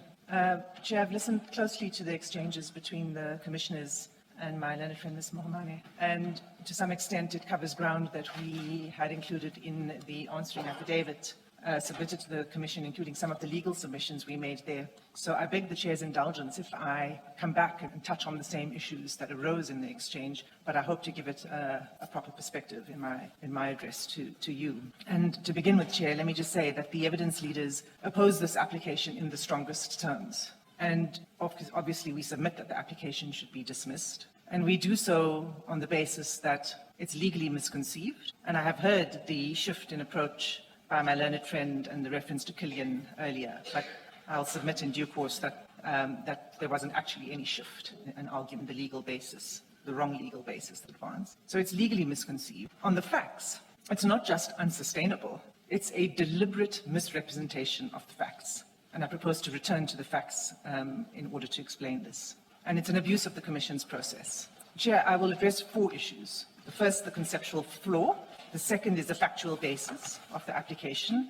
And I would like to have a particular focus on the altered WhatsApp record that was put forward by Mr. Mogotsi as a key part of the basis, the factual basis for his application. Third, the allegation of unfair questioning by Mr. Chaskalson. And finally, what we respectfully submit should be the appropriate ruling in the circumstances, including referrals for investigation for possible perjury, forgery, and contraventions of the Commissions Act and the regulations of this Commission. So the first difficulty, as I said, is conceptual. Mr. Mogotsi invokes the law of judicial recusal. He relies on Safu, on De Lacy, on Besson, Burnett, and Mbuyiseli. All of those cases concern judicial officers or decision makers. None of them concern a commission of inquiry or even something akin to a commission of inquiry. And while my learned friend indicated reliance on Killian at the start of her submissions to the Commission, she continued to make submissions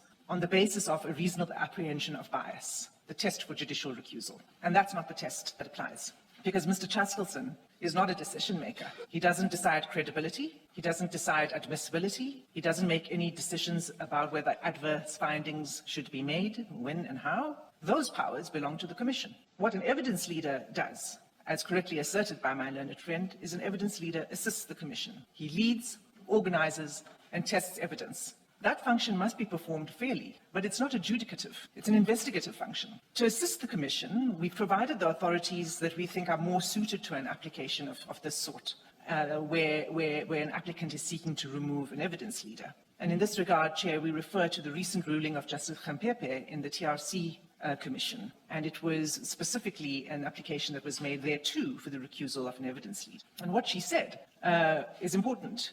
The chairperson rejected the proposition that the SAFU recusal test applies directly to evidence leaders. Her ruling held that evidence leaders are not decision makers. They function subject, always subject to the direction of the Commission. The appropriate inquiry, therefore, by analogy perhaps with that of prosecutors, is whether the evidence leaders' continued role would cause substantive unfairness in the work of the Commission. And that approach is consistent with the decisions in the 2 cases that we've referred to in the answering submissions, Porritt versus NDPP and DPP Western Cape versus Killian. In Porritt, the Supreme Court of Appeal rejected an attempt to equate prosecutors with judicial officers for the purposes of recusal. And in Killian, the same reasoning was applied. And in Killian, the issue there was whether the prosecutor should be removed because the prosecutor was the same person that had interrogated the applicant for recusal, had interrogated that person in an earlier statutory inquiry. And so there were serious concerns about whether there would be fairness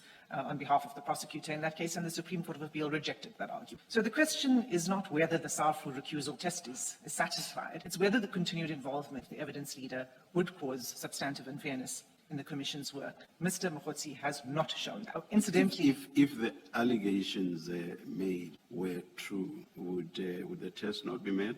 I'm not asking whether we should hold that they are. That's a debate we're still engaging in, and that's a finding we will make in the end. But if they were true, would they not meet the test? Chair, the allegations are so serious. They go to the heart of ethics, professional ethics, and the integrity of the evidence leader. Those kind of allegations, if proven to be correct, would warrant a conclusion that there's unfairness. They're very, very serious allegations, and we take it very seriously. But of course, I'm about It's something else whether Yes. they are in fact true, and that's what you're going to deal with, and that's what we engage Ms. Mohammed. Indeed so, Chair. And that rests on the facts that support this application. Chair, I actually wanted to say on the law, incidentally, in paragraph 40 of the submissions of the attorney for the Commission, Mr. Mogotsi, paragraph 40, it's pointed out that it's not just that the cases don't apply here because the test doesn't apply. There are quotations that are attributed to those cases which are not found in those cases. I just make it as an aside. For a moment, I thought whether I should even say anything about it, and then I rethought. And actually, it is important because it is a responsibility of counsel who appear before any tribunal to ensure that the correct law is put to a decision maker. And whether or not the papers were settled by the legal representatives were very aware after reading our answering affidavit that that was a concern, but it's just not addressed at all. And I just wanted to make that point because one needs to be able to rely on quotations as genuinely existing in the cases that are cited. I leave it at that. I don't want it. So much for the law and the cases, legal basis. Mr. Mogotsi's application. Let's turn to the facts. There are two main factual propositions. Maybe before you do that, the other point that has been taken, and you didn't list it in the topics that you're going to be addressing, is the standing of the affidavit of the attorneys for the... Yes. And its consequence. Yes, thank you, Commissioner. I think that the point is more about form than of substance. Mr. Chaskalson has submitted a full, detailed, comprehensive answering affidavit on oath. It is true that is annexed to Mr. Mogotsi's affidavit, but it's just a question of form, because Mr. Mogotsi sets out submissions, as you'll recall. At the end of the last appearance of Mr. Mogotsi, the request was for submissions to be made by the applicant, and then for submissions to be made, including legal submissions, on behalf of the respondent. And it seemed to us, in the unusual circumstances of a commission inquiry, that this would be the appropriate form to submit it in. It's just a question of form. There's nothing that I think it's an entirely unreasonable allegation to make that there's no weight to be given to Mr. Chaskalson's affidavit because it looks like an annexure and it's not a self-standing affidavit. His position is made very clear. He sets out the facts in his affidavit. It says in the railway tracks answer. And it does, And yes. he says in paragraph 5, I am... It's absolutely an affidavit, and moreover, he responds in that affidavit, paragraph by paragraph, to the founding affidavit of Mr. Mogotsi. I think what I understood to be the issue is raised about is Mr. Mogotsi lacks locus standi pose to enough. That's the one part of and then the second is his affidavit. Well, it's actually 3 points, as I think I understood them. It's the locus standi issue, and then 2, it is his affidavit contains hearsay, and then the annexure issue that Mr. Chaskalson effectively hasn't answered the allegations because affidavit is attached as an annexure. So your exchange now with Commissioner Khumalo deals with the third part. There is an affidavit before us, but the antecedent questions is locus standi, and then the second, I said it was... Hearsay. Hearsay. Thank you. Well, if one reads the affidavit closely, there isn't hearsay. What one will find in the affidavit is reliance on Mr. Chaskalson's own affidavit for any factual proposition that relates to the communications between Mr. Chaskalson and Mr. Mogotsi, a repeated referral to Mr. Chaskalson. And where it goes beyond Mr. Chaskalson's affidavit, it does so with reference to the record, transcripts of this commission's. If we accepted that parts of that affidavit, Asher's affidavit, contains hearsay, can we disregard that hearsay part of evidence and yet still end up with an affidavit that deals with the other issues that are not an answer to the facts of the exchanges between the two? Commissioner Baloyi, let me have two responses to that. The first is these are different proceedings to a court of law. How you assess the probity of that evidence is up to the commissioners. But hearsay evidence, as we know, is admissible in a commission of inquiry. That's the first thing I'll say. But let me say this too. Does that not apply to the evidence of witness? Well, to the extent that lower standard of how you treat it. To the extent that Mr. Mogotsi is a witness here in providing this affidavit, then the same would apply. But even if you were to disregard what you may consider to be hearsay, and I'll say again, I'll repeat again to the Commission, there's very little hearsay, if any, in that affidavit. But even if there were, and you were to disregard it, The strength of this opposition doesn't rely on Mr. Mogotsi's affidavit. The strength of the opposition relies on Mr. Chaskalson's affidavit. Is it open to us, to the commission, to say, can we do this? It's a question. We say, these paragraphs contain hearsay evidence, which is what is contained in Mr. Chaskalson's testimony anyway, as you say, affidavit. So we disregard Mogotsi to the extent that those parts, because to say it contains hearsay evidence, as I understand the position to be,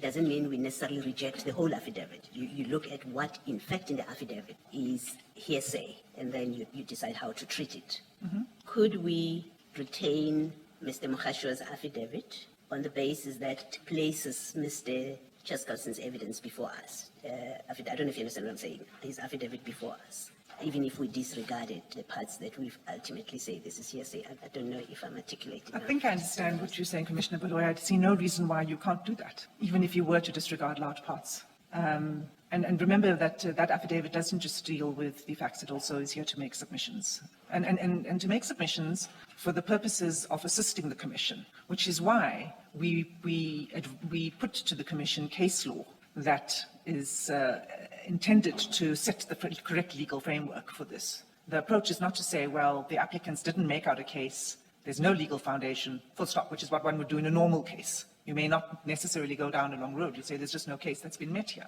We're in a different position. We're here to assist the Commission and to put all evidence and all law that may assist the Commissioners in making this decision. And that's the value of that affidavit of Mr. Mogotsi. And the complaint or assertion that he lacks locus standi, it's accepted that he acts by the applicant, that he acts for the institution. And so I understand the applicant to accept that he has standing to speak on behalf of the Commission, and yet there is a submission that he lacks locus standi. I'm not sure I understand how there's an acceptance and yet that kind of complaint. Do you want to say anything? Commissioner Baloyi, I have to confess I don't understand the submission. It's very difficult to respond beyond what I've already said. But you assert that Mr. Mogotsi does have locus standi to pose on behalf of the Commission. And to oppose the application. So, ask a follow-up question. It may or may not matter. My understanding of hearsay is that it's evidence, the probative value of which depends on something which somebody else knows, but that person is not giving evidence. Now, you have a situation here where Mr. Chaskalson deposes to an affidavit which is longer than Mr. Mogotsi's affidavit by some 5 or 6 pages. It's 21, Mogotsi's is 17. And Mogotsi says, I have read Chaskalson's affidavit, so where I deal with the allegations against Chaskalson, I rely on the affidavit, which means there is an affidavit by Chaskalson. So it's not hearsay because that evidence is here, and he simply repeats then what Chaskalson says. Quite right, Commissioner Kamalo. It really is, as I said, a repeated referral to what is said in Mr. Chaskalson's affidavit. So if there was no affidavit by Chaskalson, then what Mogotsi says would be hearsay. Absolutely. It's entirely based on Mr. Chaskalson. And in fact, he says so. Mr. Mogotsi says so, that this affidavit is based on the facts, the correct facts as stated in Mr. Chaskalson. And so the idea that, when I heard my learned friend... I don't want to, I just wanted that short response. Sure. I know we could argue and debate. We could go on, but I'll turn to the facts then, if I may. So the factual foundation seems to be twofold. First, Mr. Mogotsi says that Mr. Chaskalson treated him unfairly when he previously testified before this commission, in the manner in which Mr. Chaskalson questioned him. Second, he makes what we say is a very, very grave allegation that Mr. Chaskalson induced him to give evidence, and to give false evidence against another witness before this commission. And if one has regard to Mr. Chaskalson's affidavit, it is abundantly clear from the affidavit and the annexures that these propositions are simply untenable. The answering affidavit is more than a denial, and I will call it an answering affidavit, Mr. Chaskalson's affidavit. That's what when I refer to the answering affidavit, I'm always referring to Mr. Chaskalson's affidavit. That affidavit is more than a denial. It's a detailed factual account supported by the true WhatsApp record, annexed as MC1, and a marked up comparison, annexed as MC2, which identifies the communications which Mr. Mogotsi removed from his annexure, and his annexure is marked OBM2. I think that there was a point at which, when I say that it's more than a denial, there was an argument by my learned friend that Mr. Chaskalson did not dispute paragraph 6.3 of the founding affidavit. And it goes to, there was an exchange between Commissioner Kamalo and my learned friend. It goes to In fact, if we could just go to Mr. Chaskalson's affidavit at paragraph 17, and that's at page 82 of the record, because this is the one instance where the submissions for the applicant say that there is no denial by Mr. Chaskalson. And if you look at paragraph 17, so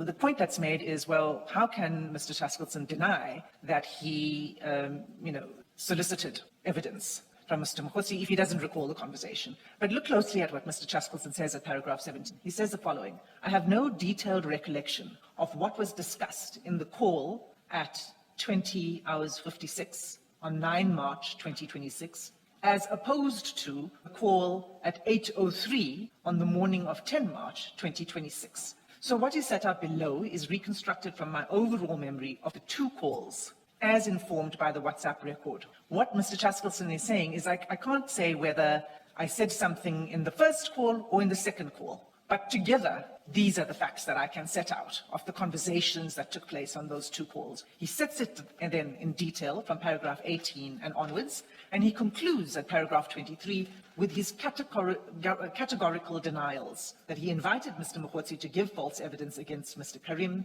or that he suggested that if Mr. Mogotsi could find evidence to implicate Mr. Carrim, that he would then protect him from adverse findings. So there is simply no basis to say that there's no denial. And again, I submit that it's more than just a denial, because what Mr. Chaskalson does is set out the facts with reference to the WhatsApp. So calls must be seen in the text of the WhatsApp. But Mr. Mogotsi's difficulty goes further, because his own replying affidavit destroys his allegation that Advocate Chaskalson exerted improper pressure on him. He admits to manipulating the WhatsApp exchanges between himself and Mr. Chaskalson before placing the record before the Commission. He doesn't use the word manipulating. He tries to explain it in several ways, but he admits to making several deletions. And one deletion he doesn't even answer to at all, and that's the emojis, which I'll come to in a moment. Chair, if I may ask that we look at OBM2, the annexure that's put up by Mr. Mogotsi, the WhatsApp record that he puts up. OBM2 is...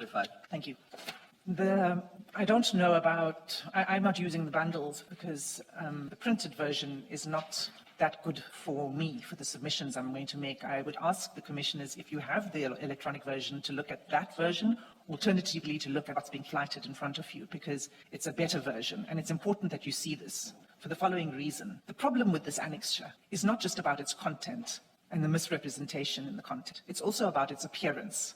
It's not presented as a transcript of WhatsApp exchanges that took place between the two individuals with ellipses or anything like that. It's not even presented as screenshots showing deleted messages, as one would ordinarily see in a WhatsApp conversation where messages have been removed. Ordinarily, one sees deleted message, you deleted this message, or this message was deleted. That is not how it appears. It's made to appear as a genuine and complete set of screenshots with the default WhatsApp speech bubble colors and with the default WhatsApp wallpaper. In other words, conceals that material texts and calls have been deleted. It's not, if Mr. Mogotsi had put up a transcript and that indicated there were deletions, that would be one thing. So the first submission I'm making to the commissioners is, before we even get to the content of the deletions, it's the appearance that's created in this constructed set of chats that makes it look like there was nothing in between, and that's significant. The deletions themselves, too, are significant because they are material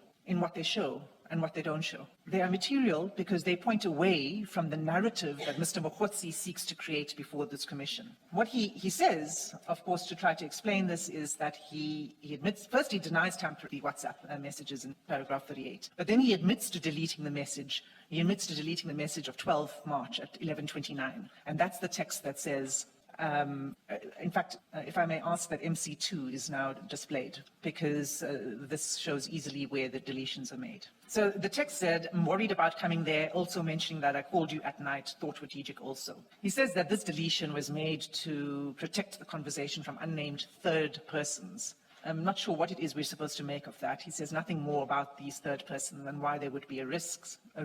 Then he's silent on the text that he deleted with 3 crying with the laughter emojis. He doesn't explain at all why he deleted those emojis sent on 10 March at 1:18 in the afternoon, and that was during the evidence of Mr. Carrim. And what it was indicating was that he was, sort of reveling in the discomfort that Mr. Carrim was facing in the witness box. That he deletes. but he doesn't explain why he admits that he deleted the calls, and he says that he didn't regard them as relevant. So he deleted that from the screenshots, and he wished to capture what he considered to be the relevant facts. But to be clear, what he deleted was 6 calls to Mr. Chaskalson, which Mr. Chaskalson declined to answer. 3 calls on the 9th March, the day on which Mr. Carrim first began his evidence, and 3 further calls during the lunch adjournment of Mr. Carrim's testimony. He therefore doesn't merely admit to deleting, he admits to curating the WhatsApp account, the WhatsApp record rather, selecting what he considered to be relevant and presenting only part of the picture to the Commission and making it appear authentic. This is deliberately deceptive. This was misleading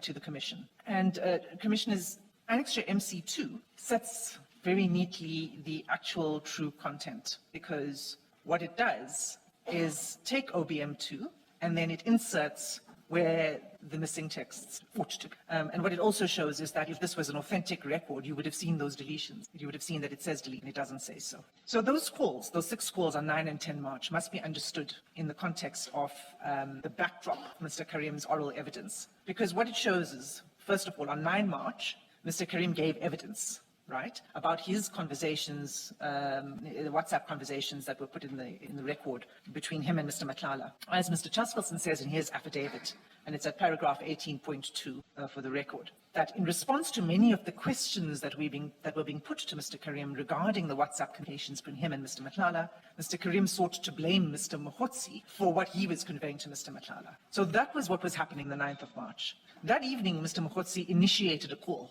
to Mr. Chaskalson. Mr. Chaskalson says, and that's at paragraph 19 of his affidavit, that in his call, which lasted all of 3 minutes, in this call, Mr. Mogotsi conveyed his concern that Mr. Carrim had been blaming him for everything. Mr. Chaskalson accepts that he agreed with this assessment. That too was his assessment of Mr. Carrim's evidence. And he also accepts that he may well have used the phrase throwing him under the bus.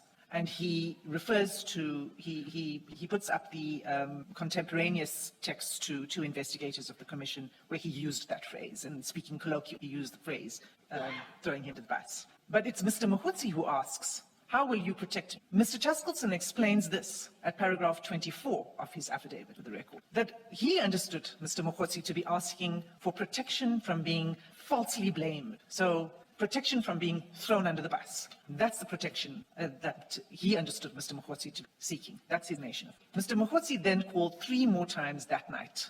Mr. Chaskalson did not answer. So it's Mr. Mogotsi that's driving this. The pursuit is being made by Mr. Mogotsi, not by Mr. Chaskalson. What Mr. Chaskalson says is that Mr. Mogotsi offered evidence against Mr. Carrim, as well as further evidence. So it wasn't just evidence regarding Mr. Carrim's testimony, but it was also evidence relating to the Medicare 24 contract that was also a subject debate with Mr. Carrim, the contract that Mr. Madlanga included, the SAPS. And again, that explanation is corroborated by the 2 contemporaneous messages to the investigators. Because when you have a look at that, those are annexed as MC4 and MC5 to Mr. Chaskalson's answer affidavit. What he says in those texts to the investigators in part is, Mogotsi has been calling me non-stop. He wants to give us dirt on Carrim and ostensibly wants to tell us what he knows about Madlanga's contract. And then he asks the investigators to join him in a meeting with the Mr. Mogotsi that he was trying to set up the next day at 10 o'clock. They both agreed to go through to the meeting. And the plan was to go through to hear what Mr. Mogotsi had to say, obviously, but to go through his evidence because, again, Commissioners, you may recall that Mr. Mogotsi was due to appear before the Commission on the 13th of March. He was no longer represented. Therefore, Mr. Chaskalson needed to meet with him in order to make sure that there was preparation for that evidence on the 13th of March. It's entirely appropriate Mr. Chaskalson did so. So the continued allegations that, well, he was trying to meet him really is neither here nor there. There's simply nothing wrong with Mr. Chaskalson in those efforts. But Mr. Mogotsi doesn't show up at 10 o'clock, and he doesn't say and he doesn't give any indication that he's not going to show up. So then when Mr. Chaskalson calls him, the call is again very short if one has a look at the record, and it's to inquire about his whereabouts. They then agree that they'll meet at 2 o'clock. And they set an appointment for 2 o'clock. And again, Mr. Mogotsi doesn't show up. And again, Mr. Mogotsi doesn't answer his phone, and he doesn't explain why he didn't show up. He gave an indication. In the meantime, we've had Mr. Chaskalson and the investigators waiting around for this appointment. And that's what Mr. Chaskalson explains when he says what he meant by, you can't mess me around. That's what he says, is you can't mess me around. And he explains that what he's referring to is that Mr. Mogotsi's missing appointments was continually missing these appointments and disrupting the schedules of the evidence leader and the investigators. So that's his explanation. Don't mess me around. And makes sense when you have regard to full context of the WhatsApp records.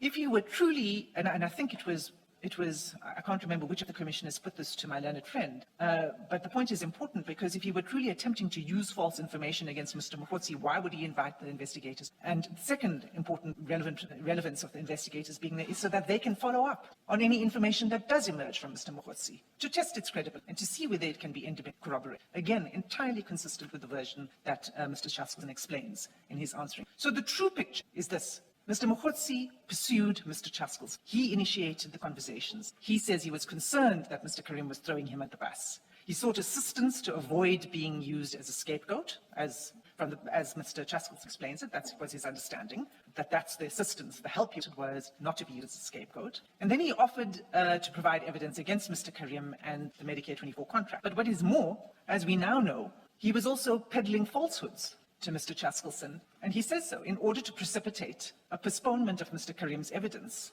And we also see now, contrary to everything that he was saying about Mr. Carrim to Mr. Chaskalson around the 9th and 10th of March, when those efforts proved unsuccessful to provide evidence to secure a postponement, he then provides an affidavit which is attached to his founding affidavit, in which he lists all the parts of the testimony that of Mr. Carrim that he now corroborates. And I'll come back to the false information, Chair. Let me deal with the next aspect before I come to the next aspect is this question of, well, you see, Mr. Chaskalson was playing this false game because on the 10th of March, when he was questioning Mr. Carrim, he said to Mr. Carrim that yesterday Mr. Mogotsi told me this about a meeting that took place. And I really am not going to spend much time on this. It's very clear when you look at the record that what Mr. Chaskalson was saying was, he said the following, because after your evidence yesterday, Mr. Mogotsi, so he was referring to evidence the day before, not that Mr. Mogotsi had called him. So the timing of the call from Mr. Mogotsi is actually not real. The material point is this. It's that Mr. Mogotsi admits that he told Mr. Chaskalson that this meeting took place, this meeting in the Northwest. He admits that. And then he adds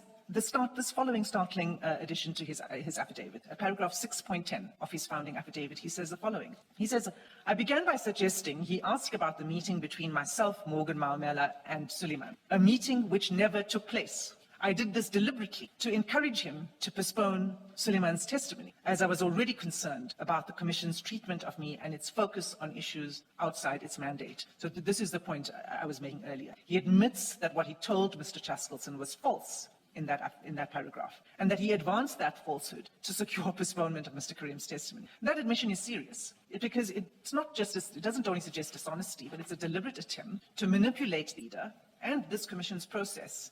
Mr. Mogotsi's conduct, and it's for that reason, Chair, that we say that Mr. Mogotsi's conduct, in addition to forged WhatsApp, his conduct should be investigated as offence under Section 5 of Commissions Act and Regulation. 6.20, I deliberately... Absolutely. He deliberately gave false evidence to secure the postponement of Mr. Carrim. Those are the words that he says unmistakably in his affidavit. That brings me to the complaint about the questioning. Mr. Mogotsi complains that Mr. Chaskalson questioned him very vigorously and put it to him that he was dishonest.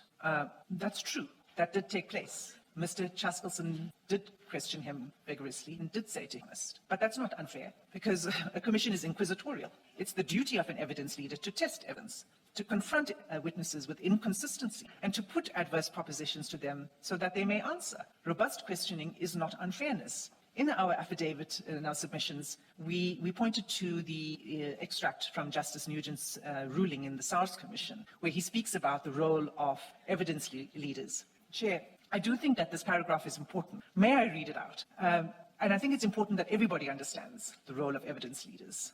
And I'll read it very fast. What Justice Nugent said in the SARS Commission is the following. What is called for from counsel for a commission and from the commission itself is an open but inquiring mind, the meaning of which I had occasion to explain in the Supreme Court of Appeal. That case concerned the functions of the public protector, but it applies as much to a commission of inquiry. And then he quotes from the SCA judgment as follows. That state of mind is one that is open to all possibilities and reflects upon whether the truth has been told. It is not one that is unduly suspicious, but it's also not one that is unduly believing. It asks whether the pieces that have been presented fit into place. If at first they do not, then it asks questions and seeks out information until they do. It's also not a state of mind that remains static. If the pieces remain out of place after further inquiry, then it might progress to being a suspicious mind. And if the pieces still do not fit, then it might progress to a conviction that there is deceit. How it progresses will vary with the exigencies of a particular case.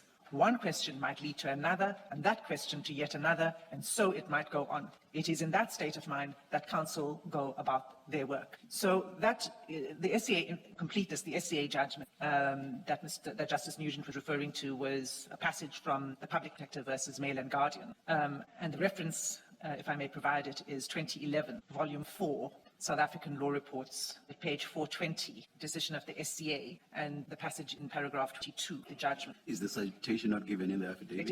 It is not. It is not. Chair, that's why I'm giving you now. We omitted to explain that that's where that comes from. The Constitutional Court cited the same principle, the approval. The same paragraph 22 was cited by the approval in Public Protector versus the President of the Republic of South Africa. And again, for completeness, let me provide that citation. It's 2021, volume 6, South African Law Reports, page 37, decision of the Concourt, and it's at paragraph 139 specific. That's the proper approach to questioning by an evidence leader. It does not require impartiality. It requires a probing, open, inquiring, probing mind. There's also an important practical fact to make about the questioning, Chair, that took place. And this was in November 2025. When Mr. Mogotsi testified then, he was legally represented. His legal representatives did not object to the questions that are now being the questioning. The complaint is only raised later when the witness is due to return to the witness box. And I'd submit that that timing is telling. But of course, the lack of objection is not in and of it. That's correct. That's correct. But one would think that if the degree to which Mr. Mogotsi is complaining now about it, if it was that serious at the time there wasn't. But we have addressed the complaint nevertheless because one ought to still address the substance. Correct, Chair. There's one additional point which I didn't indicate in my opening, but it's about, and it came up again in the questions, it's about ignoring leads that are relevant, information that's provided that's ignored. And what Mr. Mogotsi says is that he provided certain leads and they were not pursued. First of all, that's not a recusal point. The Commission is assisted by evidence leaders and investigators. The evidence leaders and the investigators decide what to investigate, when to investigate it, through which witnesses, and whether something warrants investigation. A witness who provides information does not acquire a right to dictate the Commission's investigative priorities. So failure to pursue a witness's preferred leads immediately does not establish bias. There may be many reasons, but Chair, in Mr. Mogotsi's affidavit, he does deal with this complaint, and what one sees. I noticed that you too fall into the trap of bias instead of substantive unfairness. Absolutely. Well, it doesn't even establish bias, let alone substantive unfairness. So on their test, it doesn't even degrade. There was the Section 252 information, there was the crime intelligence procurement information, and so on, and that's addressed fully in the affidavit. In fact, the Section 252 investigation was thoroughly questioned and probed during Mr. Mogotsi's evidence, and we've attached the entire transcript, which is why this is bulkier than it should be, because we've attached the transcript to show in the many different places which that lead was tested and questioned. We are not at liberty, and nor are we required to say how else we are pursuing these and these investigations and the other witnesses who have come to testify here, including those who may have come in. And that's where I'm going to leave it. It's just not a witness's... The test with regard to those leads would have to be how, if at all, does the fact that they've not been, how does that impact on the retention of the evidence with the result that there would be some. That is what Mr. to show. I'm not aware there has been any attempt to show that at all with regard to those leads. Chair, there's nothing in the affidavit that suggests that it therefore is going to mean that Mr. Mogotsi is being treated unfairly. Maybe it will be to the detriment of the Commission. It won't have a full picture if those leads are not pursued or something at best. And again, there are many reasons for when and how evidence is placed before the Commission. Some leads require further corroboration, further witnesses, etc. All of that is entirely separate to the questioning of Mr. Mogotsi and whether Mr. Chaskalson can continue to question him and whether there'd be any unfairness. Yeah. Yes, please continue. The final point before I conclude, Commissioners, is that the timing of the application does matter because the questions that are complained of go back to 2025 and then the WhatsApp complaint starts on 9 and 10 March. But the application is only brought when Mr. Mogotsi is due to return to give evidence. And the reason I'm raising this again, this issue of the delays, for two reasons. The first is a practical one about protecting the Commission's proceedings. And in fact, in Burnett, the case that's put up by the applicant, the only aspect of this case that's of any relevance to this application, in fact, and it doesn't help the applicants, is at paragraph 71, where the court says the following about complaints of when complaints of reasonable apprehension of bias should be made. And the court says this, the Constitutional Court: it is highly desirable, if extra costs, delay, and inconveniences are to be avoided, that complaints of this nature be raised at the earliest possible stage. So I raise it for that point. It's a practical point, and it's about protecting Commission's resources, time, and its proceedings. The second is, what I submit with respect, is that properly understood, what it shows is that this application is just another stratagem to manufacture further objections, to secure further postponements, and to ultimately avoid testifying in Commission. So for those two submissions, I say that the delay is relevant. So in conclusion, Chair, let me finally submit that the application should be dismissed. And we submit, again with respect, that the Commission should find that there is no legal basis that's set for a recusal of an evidence leader, as if he were a judge or a decision maker, that the applicable inquiry is whether continued involvement would cause substantive unfairness, that Mr. Mogotsi has not established any such unfairness, that the allegation that Mr. Chaskalson has induced false evidence is unsupported and is contradicted by Mr. Mogotsi's own submissions, and in my own personal opinion is a reckless and slanderous allegation. That's my own personal. Mr. Mogotsi placed before the Commission a materially incomplete WhatsApp record and admitted to deleting material from it. He should therefore be referred to investigation for possible perjury, forgery, and contraventions of Section 5 of the Commission's Act and Regulation 12.1 of this Commission's regulations. And thus, in short, Chair, the Commission were to rule that this application falls to be dismissed, we would finally say that then what must appropriately follow is that the Commission directs that Mr. Mogotsi's evidence proceeds without further delay. And of course, the appropriate evidence leader. Thank you, Chair. Thank you, Ms. Azim. Yes, Ms. Mohomane. Oh, your mic, please. I apologize, Chair. Thank you.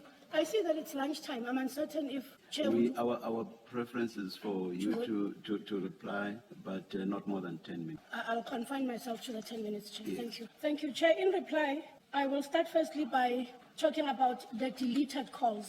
What is shown in the MC2, which is the WhatsApp chat of Mr. Chaskalson, it's that these are missed calls. And Mr. Mogotsi further says that he deleted them in his WhatsApp because they were missed calls and he saw no significance in having them. Now, Chair, further, Annexure MC2, which will be Mr. Chaskalson's WhatsApp, which is the WhatsApp that comes without any calls or emojis being deleted.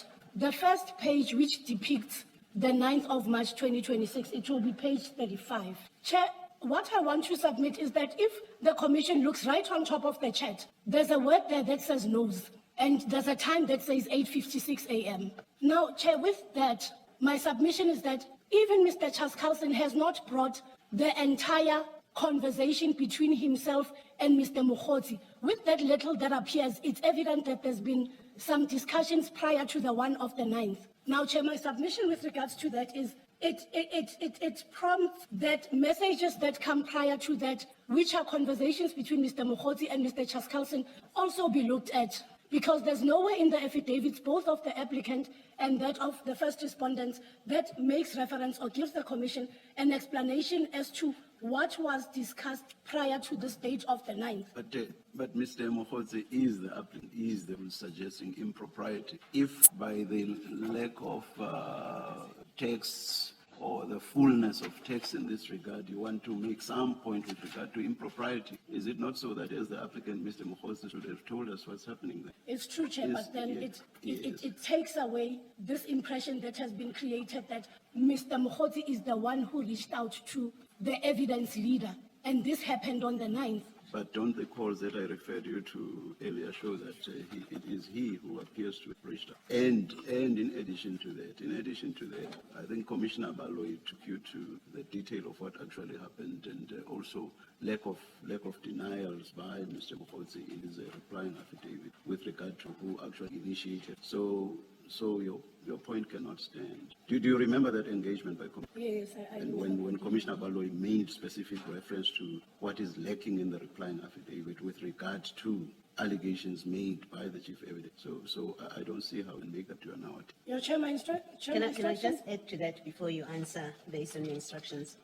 In the founding affidavit, that the whole of paragraph 6, it sets out the heading is detailed factual basis for application, and Mr. Mogotsi speaks only to the 9th and 10th. So those are the relevant, that what he says are the relevant purposes of this applicant. And if you look at that WhatsApp message that you are relying on MC2, the first call is on the 9th of March. Is at 8:50. Can you see that? Because this thing has got dates on it when communications. So you've got two things. On Mr. Mogotsi's facts that he relies on for this application, he said he selected the 9th and 10th to speak to. And then the WhatsApp that you've referred to, in fact, records what happens between them from the 9th. So what happened on the 8th, Mr. Mogotsi didn't consider it to be relevant. He hasn't placed it. In addition, look at point 3. There is specific reference to 20H56, and indeed you do see the 3-minute call at 8:56. So Mr. Chaskalson's focus is there or relates to that timeline. So that's why his focus and additions of what are missing from Mr. Mogotsi's chats focus on that timeline. So you cannot fault Mr. Chaskalson by not saying anything about the nose at the top, appearing at that would be very unfair. His attention has been drawn to 8:56, and then he focuses on that timeline. Do you follow what I'm saying? I do follow, Chair. Yes. Can you continue with yourself? Chair, further, there was an issue that was raised by the second respondent regarding the contents of Mr. Mogotsi's affidavit with a further postponement when Mr. Carrim was giving testimony. 6.10 on page 14 and 6.20 on page 70. Because I had a question there also. What should we make of that? If Mr. Mogotsi himself says, I gave Mr. Chaskalson this information in order to engineer a postponement of Mr. Carrim's evidence, because that is serious interference with the work of the commission. If you are giving evidence leaders misleading information and your intention is to engineer a postponement of a witness who's in the witness box and giving evidence. So as you deal with that point, can you please address? Will do so, Commissioner. In reply to 6.10, read together with 6.11, these are events that transpire whilst Mr. Mogotsi is trying to get information or whatever evidence that the evidence leader can use. And now my submission on that is that he mentioned the health department tender, which is contained in paragraph 6.11.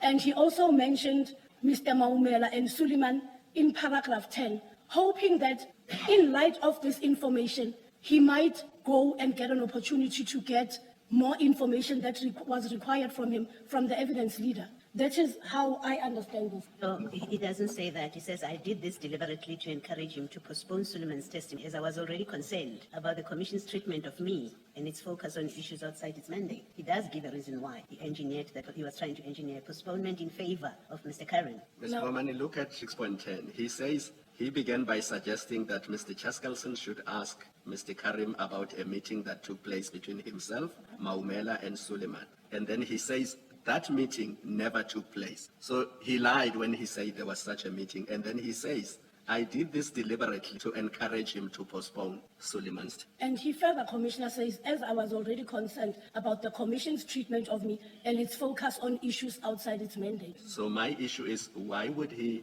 mislead the evidence leader about a meeting that never took place? And him saying under oath that he did so in order to engineer the postponement of Mr. Carrim's testimony? The answer to that question, Commissioner, is on the last 2 lines of that paragraph. He says he was concerned about the commission's treatment and the focus on issues outside its mandate. So I'm going to leave it at, you believe that him misleading evidence leaders to engineer a postponement of another witness is justifiable if he's concerned about his own treatment? That is not my comment, Chair, and that is not my belief. I'm merely directing the Commissioner to say that in that same paragraph, he gives an explanation to say that he was concerned about the Commission's treatment and its focus. I'm mindful not to be found to say that his concern was correct about making mention of a meeting. I'm just merely emphasizing that he states that this is the reason he did it. It is not my opinion as to whether it is right or not. I appreciate that. So we are dealing with a witness who will say or do anything based on what he wants. It doesn't matter if that may be untrue. Effectively, that is what is happening here, or not? Yes. Do you agree with me? I think you must. You must. Chair, in response to the question, firstly, I'll respond by saying it's improper. Do you And it's- agree with the proposition I've put to you? I'm not asking, that's not the question. The impropriety, if I am correct, is obvious, so that's not where I am. Do you agree with the proposition I put to you? Can Chair repeat the proposition again? I say, based on what the witness is saying here, we are dealing with a witness who will say or do anything, regardless of its truthfulness or lack, depending on what he wants under the circumstances. That's the sort of witness we are dealing with, based on what we read here. Do you agree? You must. Chair, may I answer it in twofold, Chair? Yes, I agree. Thank you. And if Chair permits me, may I? Can I ask my next question before Yes, you Chair. go there? You may go afterwards. Yes, Chair. So if that's the sort of witness we are dealing with here, what must we make of in the broader scheme of things? And by that I mean with regard to this application. I'm not talking about Mr. Mogotsi's testimony with regard to the investigation. What must we do with that, or what must we make of that in the context of this application? Earlier during the proceedings, Chair made an example about her father and Chair said that a man of value, a staunch father, would know what he had uttered and why he didn't utter. And Chair will understand where I'm going with I that don't. example. I I'll honestly explain it so don't. that Chair Okay, understands. okay. Chair, a child in a house who lives with very strict parents and he gets a good beating when he does something, even if he hadn't done it, to avoid getting a good beating, he would simply say, yes, Dad, I did it. Now, why that example, Chair? We have Mr. Mogotsi, who, according to his papers, believe that if he doesn't deliver, as per the agreement, consequences are going to befall him. Now, if consequences befall him, there'll be adverse consequences. He then turns into this. I'm not sure I follow that in the context of Mr. Mogotsi saying, I did this deliberately to encourage him to postpone Suleiman's testimony. It's So to run I don't see. It's the to run relevance. away, Chair, Just- from the just- consequences. The consequences that he So fears. basically you are explaining why he lied. Is that what you're saying? Chair, in light of what is contained in the Are papers, you explaining why he lied? from what is in the papers, yes, Chair. Yes. Now, that takes me back to my question, which is, so if we have a witness like that, what must we make such a witness in the context of this interlocutory? That's my question. Chair, that leaves the Commission with nothing other than to find on the application. Please, I think that 10 minutes is... It has elapsed, Chair. Can I just see for a second, Chair, if there's any other thing yes, I wanted? all right. Just one aspect. Oh, sorry, Chair. I apologize. Please continue, Ms. Mohammed. Thank you, Chair. On just one aspect, the timing of the filing of the application. Chair, it's common cause that Mr. Mogotsi did not have attorneys from, I think, January of 2020. And according to the letters that were filed in the commission, my attorney only came on record, I believe it was during the Easter holidays. I do not recall the exact date. Now, from the time he came in to consulting and raising these issues, it still falls within a reasonable time. And On my reading, I don't remember reading that explanation in the affidavit. Is it there in the reply? no, it's not in the replying affidavit. It's merely Should it not have been there? You know what judges will usually throw at counsel, which is, counsel, I am now testifying from the bar. I'll retract that submission. I have nothing further to say. Thank you very much, Ms. Mohammed. Let's adjourn and resume at 2:30. Hello, Chair. I'm not going to. Yes, Mr. Chaskalson. Chair, I think it is possibly appropriate for Mr. Mogotsi to take some legal advice on this, because certainly the attitude of the evidence leaders is that, subject to any plausible reason for a fear of self-incrimination, the evidence leaders would want a refusal to answer questions to be followed by a prosecution under the relevant provisions of the Act. And while I can understand that there are certain questions that I want to ask today that might legitimately elicit an assertion of against self-incrimination, I certainly hadn't imagined that this one. And there are going to be a lot of questions that are going to give rise to this issue. So I think Mr. Mogotsi needs to understand what his legal position is, and I don't want him to be into a position where he ends up being prosecuted, refusing to answer questions, do so when he does. Chair, I'm not refusing Just, to answer questions. Mr. Mogotsi, I will invite you when Ms. Umane, do you want to take the opportunity, client? Perhaps let's just adjourn. Let's adjourn. We'll come back when it's indicated to us when to come back. All rise. We are ready to resume. Please switch off your cell phones. Thank you. Yes, Ms. Mahu. Thank you, Chair. Chair, I have obtained fact together with my attorney from client regarding the situation. Chair, my instructions are that prior to the instructions, we've also looked at the provisions of Regulation 8 and Regulation 12 of the Rules of the Commission, and we've extensively advised client on same and the repercussions that fall forthwith. Chair, my instructions are that Mr. Mogotsi has voluntarily made himself available to the Commission, and he gave evidence without being summoned to come. It is not a refusal to answer questions specifically with regards to General Sibia. His response thereto is that he will not incriminate himself any further, thus will not answer the question. If the Commission so requires, it may also ensure, or rather just double check with Mr. Mogotsi if whether those are the correct instructions. I'm not sure whether I follow. Is the stance that Mr. Mogotsi this afternoon will not be answering any questions, and that his stance with regard to all questions put to him is that he will not answer, he will claim his privilege against self in response to all questions? Chair, this for my instructions on the evidence of General Sibia.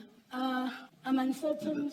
That's what confuses me. I'm not sure I follow that. Chair, if I may, I see a nod from Mr. Mogotsi when Chair asks that, would it be with all the other witnesses? And I see a nod from Mr. Mogotsi's side. May Chair confirm for me? Yes. Perhaps let me ask you directly, Mr. Mogotsi. I'm not sure that I follow your counsel. I want to establish from you whether your stance is that you will claim privilege against self-incrimination in response to all questions, whatever their nature. Chair, I'll sit here and wait for all the questions. I will respond to each and every question, as I said. Question is posed, I'm not refusing. If I say I do not want to incriminate myself, I'm answering. I'm aware of the repercussion as I'll be in contempt. So I'm saying a self-incriminatory kind of environment, I believe I should be given opportunity. I'll wait for every question, I'll respond. I won't say I put a blanket in all the questions. As they come, I will respond. Mr. Chaskalson, I guess the best way to deal with it is for you to put all your questions to Mr. Mogotsi. Let's proceed then, Chair. Yes. So my first question was, is General Sibia correct to say that the first time that he met you was in Cape Town around the January the 8th? I'm not going to incriminate myself. And my second question is General Sibia correct when he told us that he never discussed any official policing business or operational investigative or intelligence matters with you at any time? Still, I'm not going to incriminate myself. Then let me proceed to another question. The man who you have described as your co-handler said that he met with you and General Sibia in Bryanston well before January the 8th, 2025. Is that correct? Not going to incriminate myself, Chair. Let's proceed. When you were at Parliament, you withdrew your allegations against General Mkhwanazi and King Misisulu, and you apologized for casting aspersions on them. Can we then accept, from your perspective, the Commission doesn't have to pursue those allegations further? Like I said, every question I will respond. Indeed, in Parliament I said so, but I do not want to. Let's move on to your status as an agent or an informant. Can I ask you to go to page 8 of the exhibit bundle? As the Chair made it other day fair to CJC 40. I can see myself running into difficulty. We'll assist because we have the page. That's a page number. Thank you. So on page 8, there is an affidavit from a colonel in the Division of Crime Intelligence who is the section head of Undercover Operations and Agent Program.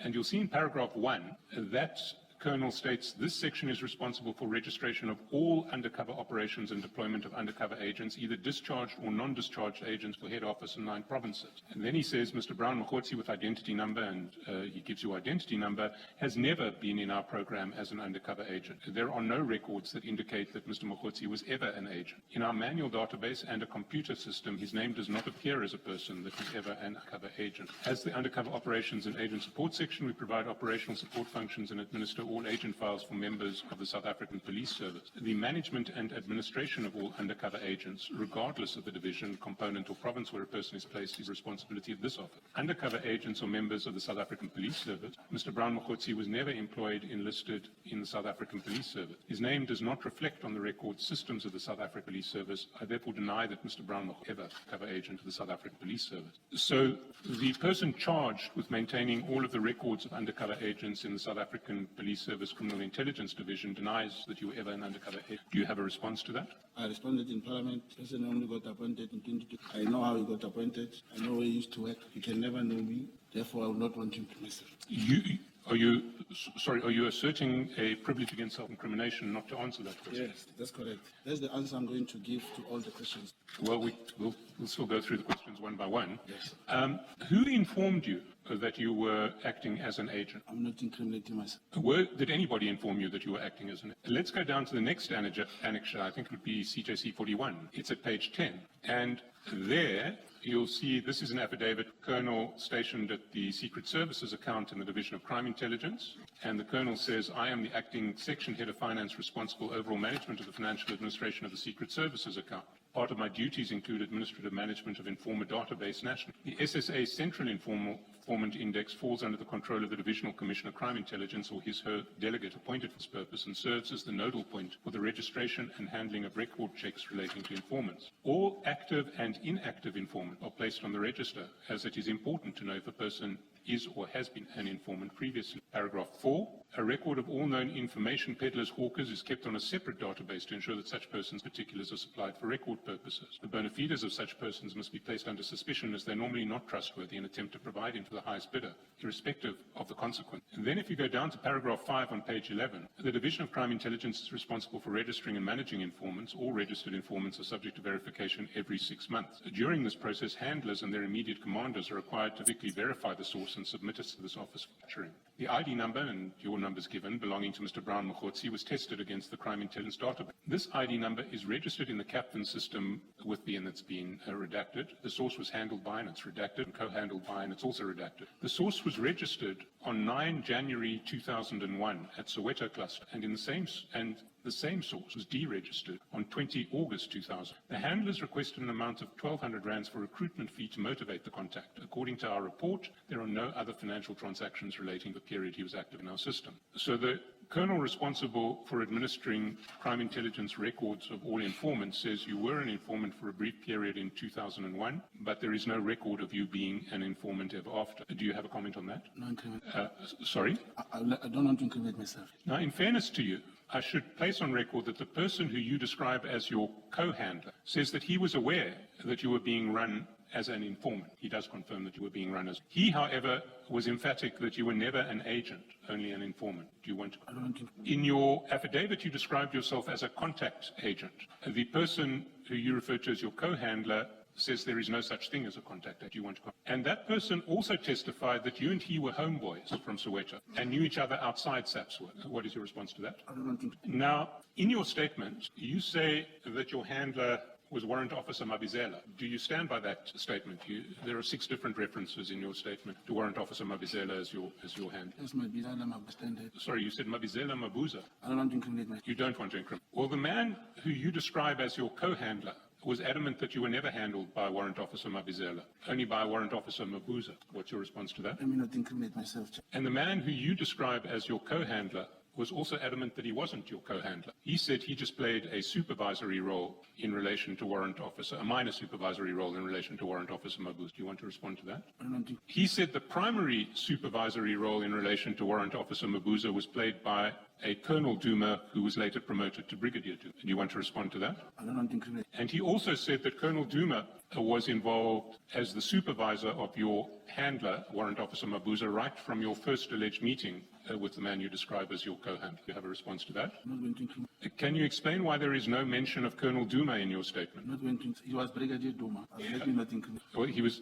later promoted to Brigadier Duma, but at the beginning we are told he was Colonel. Can you say why there's no mention of him in your? Let me not incriminate. Can you say why there's no also mention of Warrant Officer Mabuza in your statement. Mabuza and Mabizela is almost the same name. They refer to one person. Let me not. So if I understand you to say that Mabuza and Mabizela are the same person. Let me not include. The person who was your co-handler said he introduced you with Colonel Duma, Warrant Officer, and Warrant Officer Mabuza to General Sabia. Do you have a comment on that? I'm not going to. Now, Warrant Officer Mabuza is dead. Are you aware, or do you want to, can you confirm that? Brigadier Duma, who used to be Colonel Duma, is also dead. Can you confirm that? He's all rest. General Mfazi, who you say in your statement is the first person to whom your handlers reported, has also passed. All of them. Let me not. Mr. Mogotsi, just understand your answer. When you say all of them, I don't want to incriminate myself. Are you saying all of them have passed on? That's correct. Or is that what you're saying? Chair, you know, when I was here, I told the commission how I met. The evidence leader does not want to ask me things that how a man bought up to 400 million, did in his daughter's name. Those questions are not asked. Thank you, Chair. Yes, Mr. You see, Mr. Mogotsi, there are only two people who may have had anything to do with your operations in crime intelligence and who are still alive. The one is the person you describe as your co-handler, and the other is General Sabia. Is there anybody else in crime intelligence who may have had something to do with your operations who is still alive? I'm not going to incriminate myself, Chair. Well, the two people who you have identified as being involved in your alleged role as a crime intelligence operative are first General Sabia, and he denies ever discussing any police matters. Can you comment on that? No comment. And then your co-handler testified to us that he had very little to do with your operational activities. That was all handled by Warrant Officer Mabuza and Brigadier Duma. And he can't account for any, he has no knowledge of any reports that you gave to Warrant Officer or Brigadier Duma. That was his end. Do you want to comment on that? You see, Mr. Mogotsi, now genuinely wanting to point something out here which may be to your assistant. It's not just Mr. Carrim who is throwing you under the bus. It's everyone in SAPS who has ever dealt with throwing you under. And you need to think about that in relation to your answer. But I never fell under. Sorry? You never yes. Let me not incriminate myself. Let's look at your alleged crime intelligence investigation. What were you told to investigate in relation to crime intelligence? I'm not going to. Sorry, you're not going to? To incriminate myself. Who was the target of your investigation into crime intelligence? I'm not going to. Mr. Mogotsi, you've criticized me for not following up your alleged leads in relation to crime intelligence. Who tasked you to follow those leads? Let me not incriminate myself. You know, Jai, the gentleman who said he came to the lawyers with a document saying Mr. Chaskalson and say you must check to be presented. Before he made a ruling, seeing that Chaskalson knew he was going to come and ask me because he sent to come and see my lawyers and he said you must prepare yourself. Let me not incriminate myself. Yes, Mr. Mogotsi, to set the record straight, between Advocate Hassim and ourselves, we agreed that we would both prepare to ask to you and that I would take responsibility preparing if there were any additional documents. That is the context in which that document was presented to your lawyers. If the recusal application had gone your way, Advocate Hassim would be here asking the same question. Thank you, Chair. You understand the Yes, very well. Thank you, Chair. So your heard regardless. If the application had been granted, Ms. Hassim would have been the one questioning you now. So those documents would have been relevant. Either way. Either way. Mr. Mogotsi, what did you discover in your investigations into crime intelligence? I'm not going to. Why did you criticize me for not pursuing leads that you allegedly offered me in relation to crime intelligence properties if you weren't prepared to testify to that for fear of self-incrimination? Chair, when I came here with evidence, in everything I said, this is two questions you asked me. My ID number, the Met and the Northwest. Very relevant. The narrative was to prove that I'm a liar. Everyone, they know I'm a liar. None of the things that I submitted or anything that I wanted to have been corroborated were never entertained till today. Let me not incriminate myself, Chair. Did you report your discoveries to General Sabia? I'm not going to incriminate myself, General. Did you report your discoveries to General Khan? I don't know General Khan. I never worked with General Khan, and I'm not going to incriminate myself. The man you describe as your co-handler says that he works with General Khan and regards General Khan as his close friend. Are you aware of that? That is something that I don't incriminate myself. Let's look at the documents that you wanted me to investigate. Can I ask you to go to page 64 of the evidence bundle? Sorry, the exhibit of the annexure bundle. It's annexure BM 7.23, 64, BM 7.23. Do you have the document? And if I understand it correctly, it is an image of a route from one property, which I understand you to say is a property that was irregularly purchased by crime intelligence, to a new property where the business on the old property now operates. Is that correct? I'm not going to incriminate myself. I see. Where did you get this image that you sent to Mr. Matlala on the 2nd of January at 11:57 in the morning? I'm not going to incriminate myself. Why did you send this? I'm not going to incriminate myself. Let's go to page 65. Say in the next page. I'm just going to go page by page. And you see there at 115704, there is a photograph of a brick wall and a house behind it that you also sent to Mr. Madlanga. Is this a picture of the property that we previously discussed? I'm not going to incriminate myself. Why did you send this picture to Mr. Madlanga? I'm not going to incriminate myself. And from whom did you acquire this picture? I was going to say a source. I don't want to. You say you were going to say a source. Can you give us details of the source? I don't want you to say out loud because I don't want to expose the identity of the source, but I would like to get the name of the source so that we can follow it further. Even if I was prepared to incriminate myself, all the names I've given you, even one man is in hospital, is being departmentally. Every person I mentioned here, in camera between me and you, they've been called. Now the informant, I know, I still repeat, the investigating officer of the informant, the co-handler, and the handler of the informant who was killed, I know them. Chair, evidence leader doesn't want those names. Of the people who are still in subs who can corrupt, let me know him. Sorry, the investigating officer, the informant, you've never given us that information. You never asked for it. No, but I understood your first answer to be every name that you have given to us has left somebody dead. So you will admit that you have never given us the name of the investigating officer of the informant. That's what I'm saying, that there was no interest from the side of the evidence to say, but you say this man was killed like this. Who's the co-handler? Who was the handler? This brigadier, the colonel, and I know them. We never asked them. Mr. Mogotsi, your version in relation to the man who was killed, who you described as Warrant Officer Mbuyiseli, and who we did investigate. Warrant Officer Mbuyiseli was not killed. Warrant Officer Mbuyiseli was in prison. You didn't call him Mabuza, you called him Mbuyiseli. Warrant Officer Mbuyiseli is alive and well and in prison. The only Warrant Officer Mbuyiseli in crime who has been in crime over this period. You didn't give us the name of Warrant Officer Mabuza, so we couldn't investigate Mabuza. You told us of your co-handler and you gave us his name. We have spoken to you. Your co-handler has testified in camera. You have given us no evidence. I gave you Major General Lushaba. I said the woman to the house. The case was open. He got arrested for that. He was never caught. He's the CFO of the crime intelligence. He was never caught. You're giving. Let me correct myself. You have given us the name of Major General Lushaba as a target, not as someone to go to investigate, to support your allegation. Okay, let me not incriminate. Let's go to page 65. At the bottom of the page, going over to 66, there is a salary record of a part of a SAP's salary record. Where did you get this screen with a salary inquiry on it? I remember very well. Let me not. Why did you send it to Mr. Madlanga? I'm not going to incriminate myself, Chief. Let's go to the next page, 66. There at 115705, you sent to Mr. Madlanga company details of what you allege to be the company in which the crime intelligence property is housed. How did you acquire these details? I'll just request the addresses of this property. Sorry, the addresses of this property? I was just saying I hope they are not there, but let me not incriminate myself. And the name of the person where the property was transferred to also here. Yes, you have an unredacted bundle, so you know what we're talking about. The public and the screen behind you only has redacted bundles. If you were worried about disclosing this information, why did you send it to Mr. Madlanga? I'm not going to incriminate myself. Let's go to the foot of the page. There, at the 175705 WhatsApp, you send what looks like a screenshot of a business saying where they've moved from, or where they've moved to. That's correct. That was the business that used to reside at the property that you say was purchased by crime intelligence. That's not right. I'm not going to incriminate myself. Where did you get that screenshot? Chair, I so wish during that adjournment, SC could have asked that. I can give you the name of who got the receipts, proof of payments of all these illegal purchases. I have. Why don't you write it down on a piece of paper? And it was exactly. Remember, I wrote the name here. Even the chair had to give an order because it went out. But it should be done differently. Ever, I'm prepared to. Well, I'm inviting you to write down the name of the source of each one of these documents that you WhatsApp to Mr. Madlanga.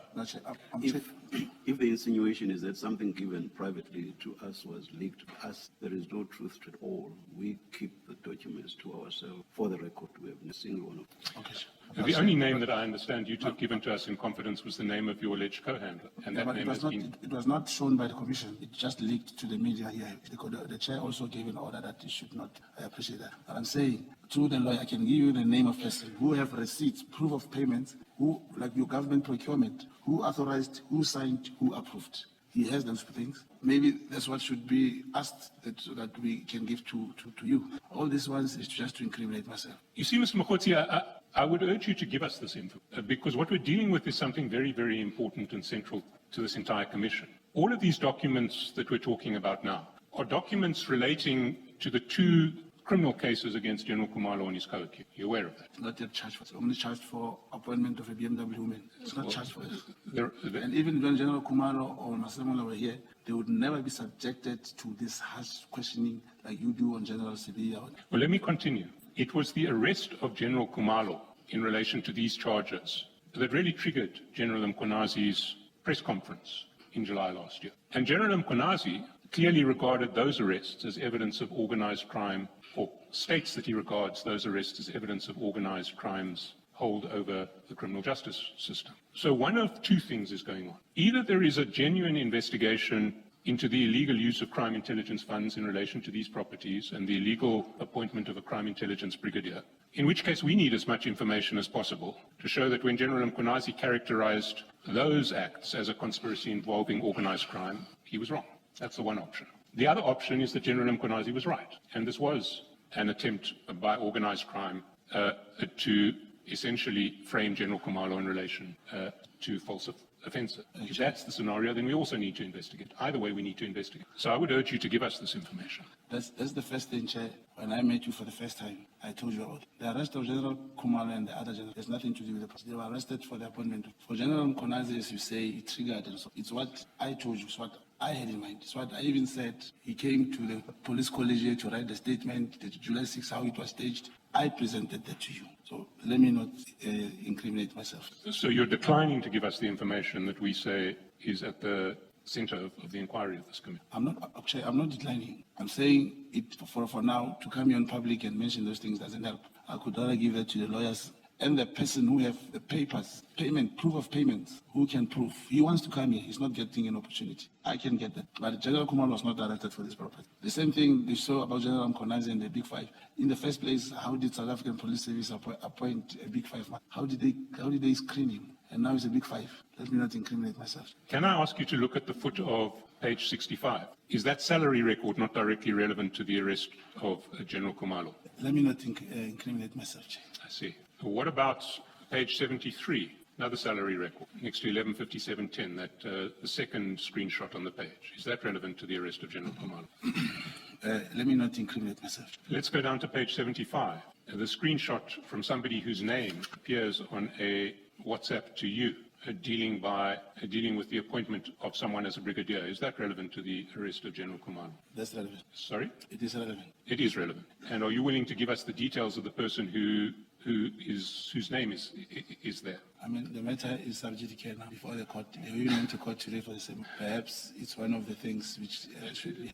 I'm asking for the details of the name, the full name and phone number of the person whose name we see on that message that you sent to Mr. Matlala on the 2nd of January. Let me not incriminate myself. Are you saying it would incriminate you to provide those details? I may be incriminated. He may be called here. He can apply for my cross-examination. I'll be incriminated. Sorry, being cross-examined is not the same as being incriminated. Yeah, there's a layman thinking. I don't want to be incriminated. So are you suggesting that if we speak to that person whose name we see on top of that screenshot, he may tell us information that will lead to you being criminally convicted? I'm not sure. Let me not incriminate myself. What about the... Sorry, Mr. Chaskalson, can I just understand? Mr. Mbuyiseli, you do understand, and is that your intention, that when you speak about self-incrimination, you're speaking about self-incrimination against prosecution, criminal prosecution. Is that how you're using this? I'm not conversant with those processes. I just learned and being advised by lawyers that I should not incriminate myself.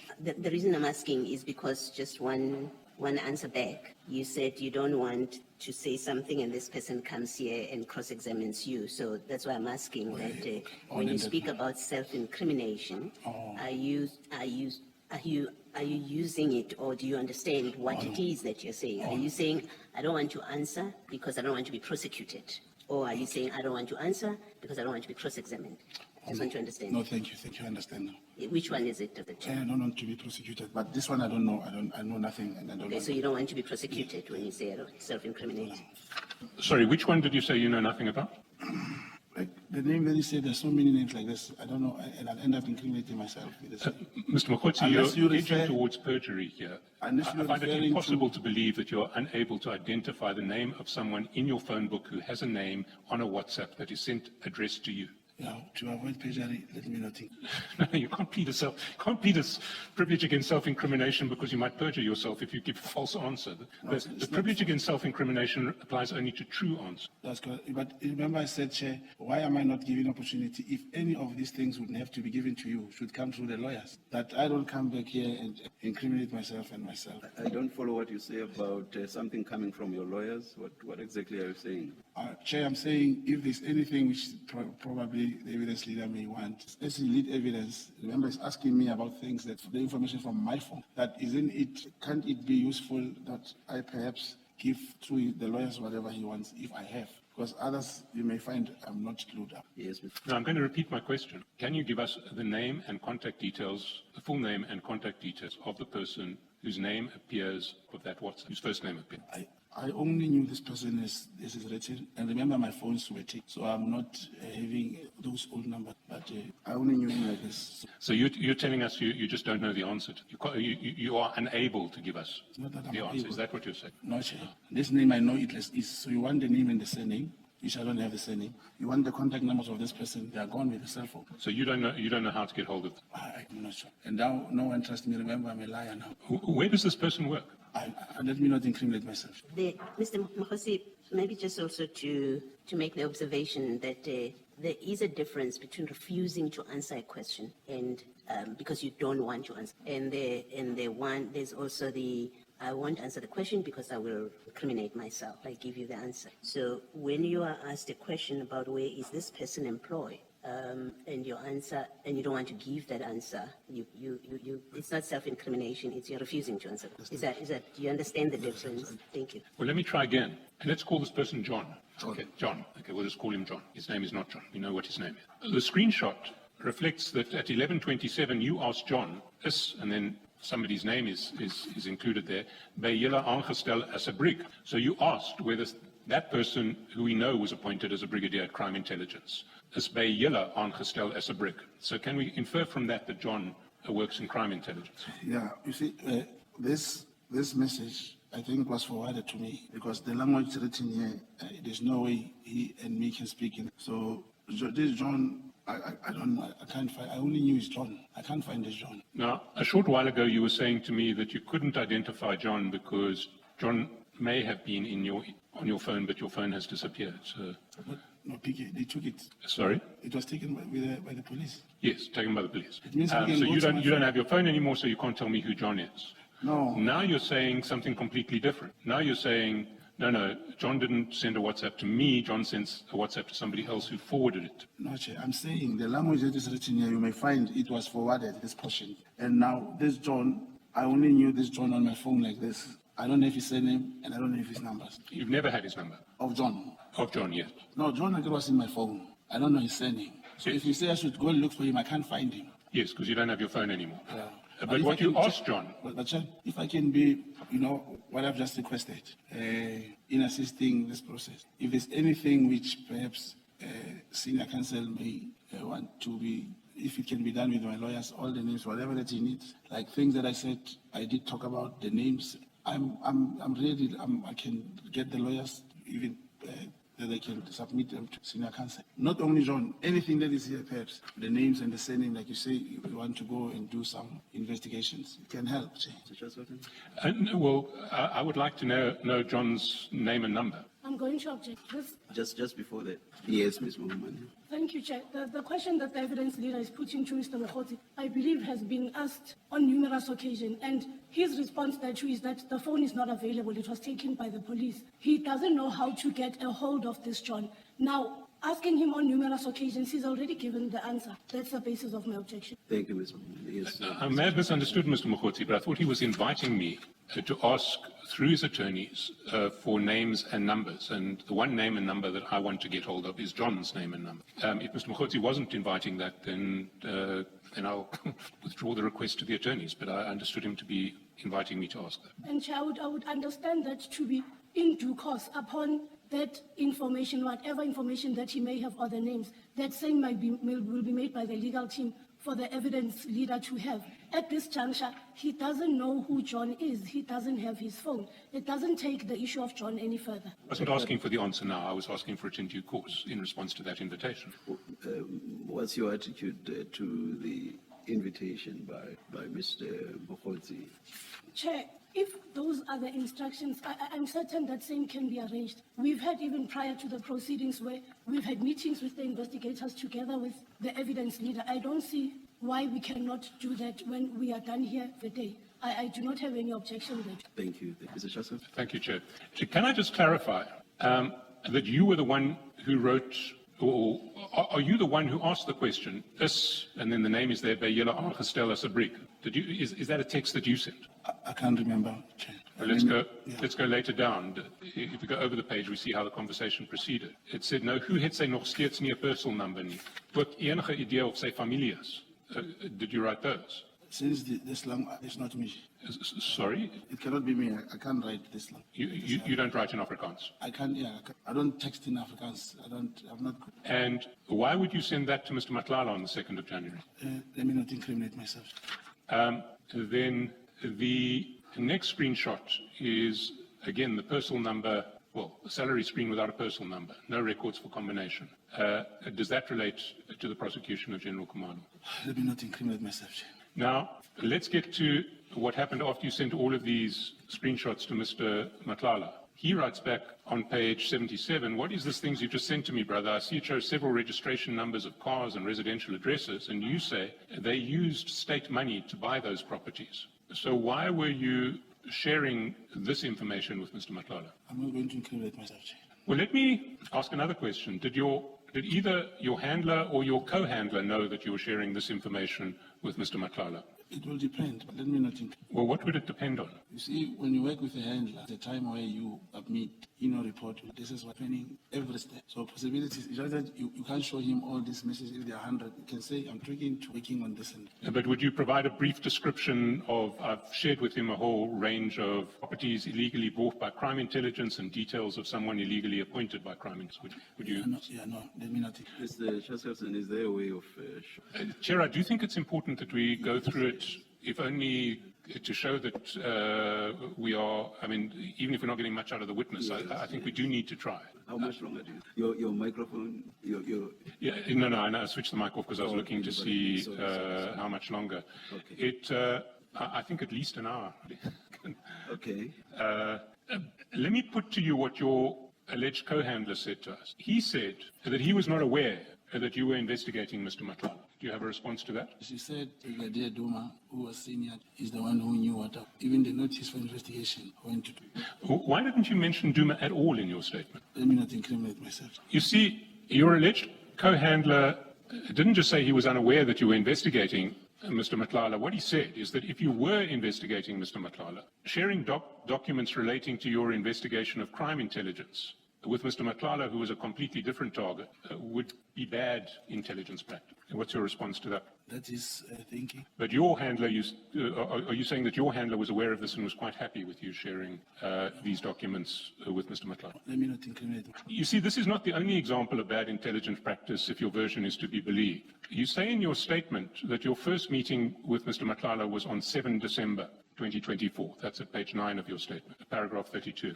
And you stand by that? Oh, no, I'm not going to. Well, Mr. Mogotsi, it's a bit too late for that because you stated that under oath in paragraph 32 of your paragraph. It means all the evidence that given or stand are not tracked or changed from now. Let me not think like that. I see. Well, you then say, and 7 December was the day after the raid on Mr. Madlanga's house. You're aware of that? The raid was on the 6th of December. Let me not incriminate myself. You're refusing to, it's not an incriminating issue. You simply refuse to confirm that the 7th of December was the date the raid on Mr. Madlanga. And that's it, refusing to. Commissioner, I'm going to give an answer, Commissioner. You see how I incriminate me. I met Kate on the 7th of December. I may not remember if it was a day after he was. I don't see anything incriminatory in that answer. Let's check the next question. The next question is, you met him on the 7th, and on the same day, we see in paragraph 33 that you activated your handler, who you say is Mbuyiseli, but now you say is Mabuza, to arrange for Madlanga to open a criminal case at SAPS in Soweto. Mbuyiseli, you said, but you now say Mabuza, then spoke to my co-handler, who then facilitated the opening of the docket. Do you stand by that as well? It's in the statement. Yes, but I'm asking, do you stand by it? I stand with it. You see, your co-handler said that the request came straight from you, not from Mbuyiseli or Mabuza, the request to open a docket for this person. Yes, I may have called him out. Okay. Your co-handler also said that at that stage he was unaware that you were investigating Mr. Matlala. Is it possible? It's possible request. It's possible. Is any high-ranking officer, you ask him, may you assist someone to open a case? He won't ask you if you're investigating why you open, he'll just help the person. Yes, and he said he didn't even know that it was Mr. Matlala you were asking to open a case for. It was just some person. Yeah, it's possible. He didn't know. Yes.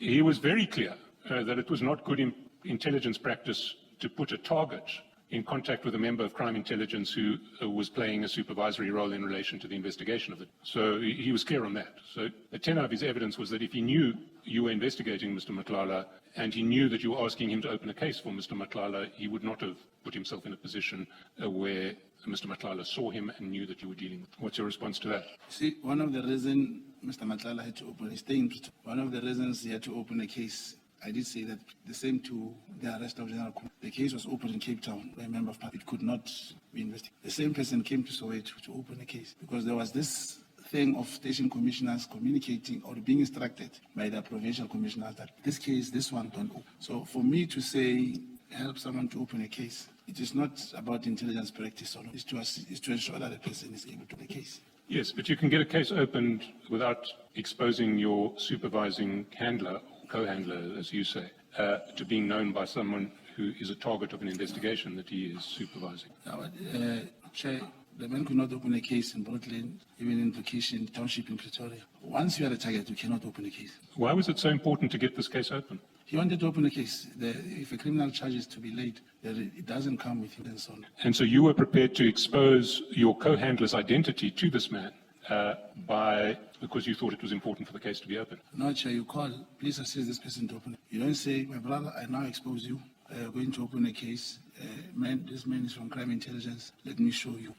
Even himself, he didn't open a case for him. He spoke to someone, please assist this man, and he left, according to him. Yes, but according to him, he met Mr. Matlala outside the police station. That's correct. Didn't know it was Mr. Matlala, he says. Yeah, it means he didn't know him. Yes. He didn't know him. Yes, but he was very clear that it is very poor intelligence practice to Mr. Matlala, who was a target in contact with the supervisor of the investigation into Mr. Matlala. Yeah, no, I have no comment. That's what he's clear about. And it goes further, because a few weeks later, you not only gave Mr. Matlala the name of your co-handler, but you also gave him his ID number. Take a look at page 84. Do you remember when you did this? When you wanted Mr. Matlala to pay for your co-handler's ticket? Yeah, and I believe it is in the statement where I explained why I needed to in Cape Town. Yes, but why was it necessary to give Mr. Matlala his name and ID number? See, pages plenty. There's nothing else you can use. And Mr. Matlala could not. He didn't know him. He could never know. It happens every time. Even here, when you don't tell.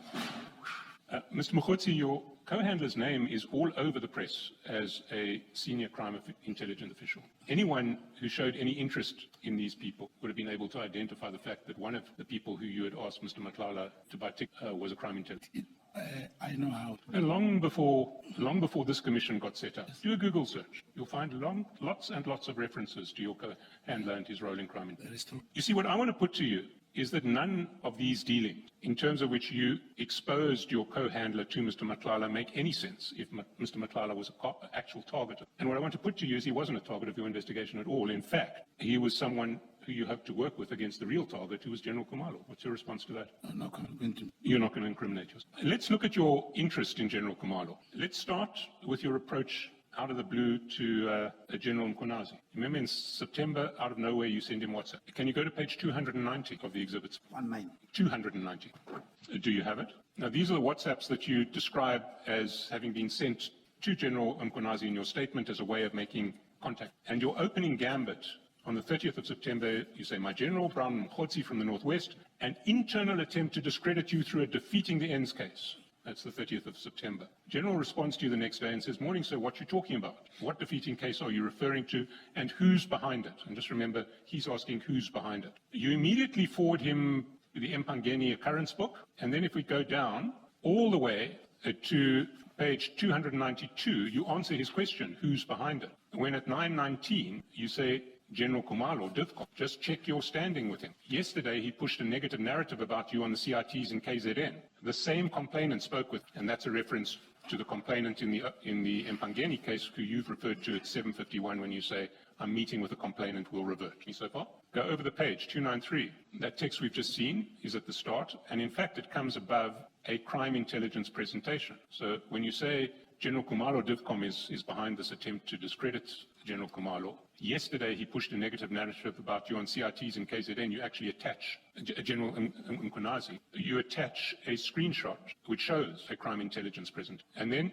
General Mkunazi responds to your Mpangeni material. He says, I know that matter very well. When the illegal operation was conducted at the premise of a high-ranking DCS official, we go down through 294, he gives his whole version on the illegal search at the prison officers. But he responds to your suggestion that General Kumalo is behind this attempt to frame him with a defeating the ends case, which we see at the top of page 295. He said, what did he say about me? Responds to your General DIVCOM, General Kumalo DIVCOM, just check your standing with it. Was your message, he says, what did he say? You respond at 937, and you say, in response to what General Kumalo allegedly said about General Mkunazi, you say that he said you, in other words, General Mkunazi, are having your interest and that maybe you're having your own cartel. You don't listen to crime intelligence. So you are telling General Mkunazi that General Kumalo at a crime intelligence briefing said maybe General Mkunazi has his own cartel.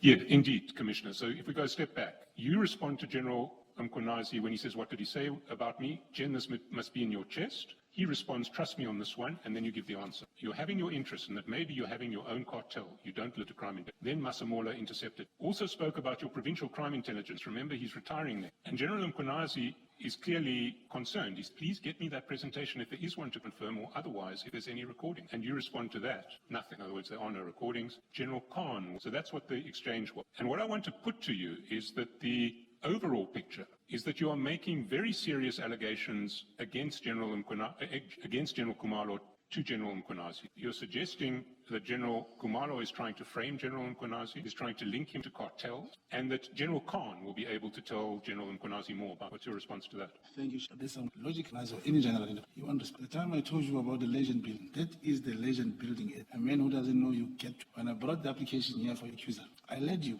Or I didn't let you. It's because you called me. You were talking, but I heard that you. That's what it is. Immediately when there's an opportunity of information, you utilize it. Like the word Khan, General Khan, is known in the crime intelligence. It's not my friend. In my previous statement, I said I met him once, greeted him from the car, but I knew when I used this name. Look how General Mkunazi responded. In full, he explained to me what happened. You will not, Lieutenant General will not respond to those things if you don't tell him what he wants to hear. You see, why General Mkunazi would be interested in responding to you, I want to suggest, is not because of any dramatic legend building that you did in this exchange, but because you clearly had access to a crime intelligence briefing and you gave him a screenshot. Where did you get that screenshot? Let me not incriminate me. Are we no longer answering questions? No, otherwise I'm going to say a source. You ask me what is the source. No. Saying a source is not necessarily incriminating yourself unless your conduct in relation to that source was illegal. I'll say it's a source. Well, I want to know the name of this and how I can contact that source. And are you saying that if you were to give that information away, you would disclose that you have committed an offense by getting this crime intelligence briefing covered? Is that what you're saying? I don't understand the question. Answering that question cannot incriminate. Okay, but I don't want to incriminate myself. I know you don't want to incriminate yourself, but I am asking you, if you were to give me, with the mere fact of the name of the person name and details of the person who gave you that coverage, expose you to criminal prosecution, because if not, you're obliged to furnish it. If I don't give the name? No. If by giving the name you have exposed yourself, you have disclosed that you have committed an offense, then you don't have to. If by giving the name you are not disclosing that you have committed an offense, then you're obliged to. Then I don't. So you're saying that if you were to give me that name, it would be evidence that you have committed an offense. Answering these questions leads me to... No. Answer the specific question that I just asked you. If you were to give me the name, the person who gave you that Division Crime Intelligence slide, would that disclose that you have committed an offense? The identity of that person would be sufficient to show that you have committed an offense. If I say it's a source, means a source is a source. I'm not interested in sources. I want people I can speak to. There's no way you can get a source. A source. Chair, I must ask you to instruct the witness to answer this question. It seems that he wants to protect his source, which is different from asserting a privilege against self-incrimination. He can disclose the matter, doesn't need to give the name publicly. He can write it on a piece of paper like he did last time, and we will keep it confidential. A chain of information of this, it will come from a handler to me, to somebody. And if my handler is the one who got me his soul rest. Well, This, you know... Mr. Mogotsi, this is not about simply known. So the question of either giving the information or plainly refusing to, it has nothing to do. So, Chair, is a witness compelled to give a name of a source? The witness is compelled to give evidence, and if he is not divulging it openly, you can write it and give it To my lawyer to. You are, on the question is, you've been given the off paper. Yes. Your legal representative testifying. Oh, Mr. no, I can Mogotsi. write it down. I can write it down. Give him a piece of paper. They are borrowing me. I could have predicted it would be a dead person. But Chair, you heard that's the person I was working with. Is the only one who had access to that. Now, Sorry? You even told me that my co-handler did tell you who I was working with, who had direct communication with the crime intelligence, is the only one who could give me that. Now, if questions are posed when there are predictions, please proceed. Yes. So the source was not in fact a source at all, was he? Chair? The source was not a source at all. The person who gave that cover page to you, you said it came from a source. You didn't want to disclose a source. That was false. Not false. You see, there is life and there are families who are in this environment, giving out people's names, whether alive or not. You really put that. But the fact remains, you didn't get that information from a source at all. You didn't receive it. No, he was my source. The Commissioner and I know who he was, and I put it to you that he was not a source at all. And Chair, isn't it worrying that the person you are referring to 2 days before he had to come here, something horrible happened to him? When his body when the family went to collect this, the same police officer was shot at, same number of bullets like me. None of the bullets touched him. At least they never said he shot his own. He was almost killed. That captain who went to fetch the same person. You're saying that had anything to do with him giving you this? No. You're describing. No, I'm saying there is a lot that is happening. Just wanted to be clear, connecting. You see, Mr. Mogotsi, there is another way of looking at all of this. The person who passed away 3 days before your alleged co-handler was going to meet us was someone whose existence we knew nothing about. Warrant Officer Mabuza was someone whose existence we knew nothing about. We learn about these people for the first time they get mentioned a long time after they had passed away, when of course they're no longer around to be able to contradict the things that are said about them. And it is very disconcerting to me that you are able to mention Warrant Officer Mbuyiseli, who was arrested several years ago and never played any role at all in your handling, in your witness statement. You don't mention Warrant Officer Mabuza. You mention your co-handler and you give us your name, his name. We go to speak to your co-handler, he says nothing about Brigadier Duma. And then after Brigadier Duma dies, he suddenly becomes the key to this entire operation. It does seem to me that you are pinning on a dead man responsibility for what looks very much like a renegade crime intelligence operation. And it's very convenient to have a dead man. What's your response to that? No. Do you have any evidence of having met Brigadier Duma at any time? Any extrinsic evidence that will satisfy us that you met Brigadier Duma before he passed away? Sorry, I could not hear you. I don't understand the kind of evidence he refers to. For example, you just spoke about Lieutenant General Sibiya. I cannot give you any evidence that if people met and this thing operates different, we don't take pictures. You can't say, hey, I was with this man, then you take pictures. If we look at your cell phones, will we find the geolocation showing that you were ever in the same place together? Yes, more than once. And maybe you could give us some dates to look at. I can't remember it. Not even, Brigadier Duma passed away 3 months ago. But it cannot be dates. If you do your section 205, I can tell you locate me with the. You give us some approximate times when you say you met with Brigadier Duma and where, and we will do that. Yeah, we want them now here. No, I would like to have them here. Even this year, no, December. And where would you meet Brigadier Duma? Even at his office. Now, his office is in the same building as your co-hand. No, yes, he also has an office. Yes, it is. He also has an office. It's not going to help us to look for meetings at his office, because if you go to meet your co-handler who admits to me, you will be seen in the same position. I want a location outside the office. No, that's the only help. That's the only place. You only ever met Brigadier Duma at his office? I met him. How many times did you meet at his office? If we go and look at access records at that office, we find you coming in. You can go and check. You'll never find, even when I went to see my co-handler, I don't sign. And you'll see most of the time when people meet, it's a way of meeting. You see, the version that your co-handler put was that he frequently met with you at his place in Bryanston. Is that true? Well, you can answer it. It's either true or false. That I met with Duma in Bryanston? Yes, he said he's got a place in Bryanston, and that's where you would meet. Small place, small in Yana place.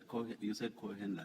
No, I am saying co-handler. Yes, I am saying And co-handler. I met with Brigadier Duma and co-handler. No, I'm saying the version of your co-handler is that he would meet you frequently at his place in Bryanston. It's a small Inyana place. Yeah, but let me not answer this question incriminating myself. You know, after he said that, the police now during their raiding, you know, they went to Bryanston last week. So let me not incriminate myself. This is not an issue of incrimination. No, it's to put myself. I mean, they went after he spoke to you. After he spoke to the commission about Bryanston, the police went on Sunday, this Sunday. Mbuyiseli, you have admitted that you've met him. Yes. How does the location, you are giving an address, you say we met in his office. Yes. How does it become self-incrimination to confirm a different address? Because you've already admitted. Yes, ma'am, I'm Let saying- me finish now, please. You have admitted meeting him, and you have put up a version of where you met him. What is being put to you is his version and only the location where you met in Bryanston. How can that be a question of self-incrimination? Yeah, okay. I understand what you're saying. Because I admitted to have met him. Yes. No, we met in Bryanston. But I was just putting it on record that after my co-handler spoke about Bryanston, the police went to raid on Sunday. Yes, we met in Bryanston. So you would meet your co-handler in Bryanston. I also met him. You also met Brigadier Duma there. But that was not recent. It was long. Long time ago. But if we, how long ago? Are we talking 2024, No, 2023? 2020, even after, I think around even 2025. It was in 2025. So we will find you and Brigadier Duma in the same place in Bryanston at some stage in 2024, 2025. And then, Chair, something just that we have a clue. See, the co-handler told you that he's very close to this general. Locate them if you will ever find them, or if you locate me with my handler of phones. No one. The first rule: don't bring your phone, but go and try. That's the first rule. Thank you, Chair. So you're now telling me that I shouldn't look at geolocation because you always switch off your phones. No. I say you can go and check. But at the office, probably get even in Bryanston you check. But to rely on cell phones in these things is not as easy as you think. Well, we know that you did meet your co-handler in Bryanston quite frequently. So we'll first check to see if we can find you and your co-handler's cell phones together in Bryanston. And if we do, then we'll go and look and see if we can find you and Brigadier Duma in Bryanston. Can I just quickly clarify, everything that you told General Mkhwanazi in your WhatsApps was false, was it not? Literally every single statement that you made to General Mkhwanazi in those WhatsApps in September, October last year was false. It wasn't false. There was an OB entry. There was a correctional. That thing was registered. Well, let's take them one by one then. Did you meet the complainant in the Mpangeni prison case? No. No. So that was a lie. Sorry? Yeah, It was a lie. Never happened. Yes. Did General Kumalo speak with you? It was That something was I another made. lie. That's a false lie. That's something that I made. They never spoke. General Kumalo never spoke about him in the meeting out there. Yes, we're going to take them one by one. So you've told two lies there. You've said you met with the complainant in the Mpangeni case and that General Kumalo was also speaking to the same complainant. Did you clear with your handler and co-handler that you were going to tell these lies to General Mkhwanazi? My handler knew when I started talking to General.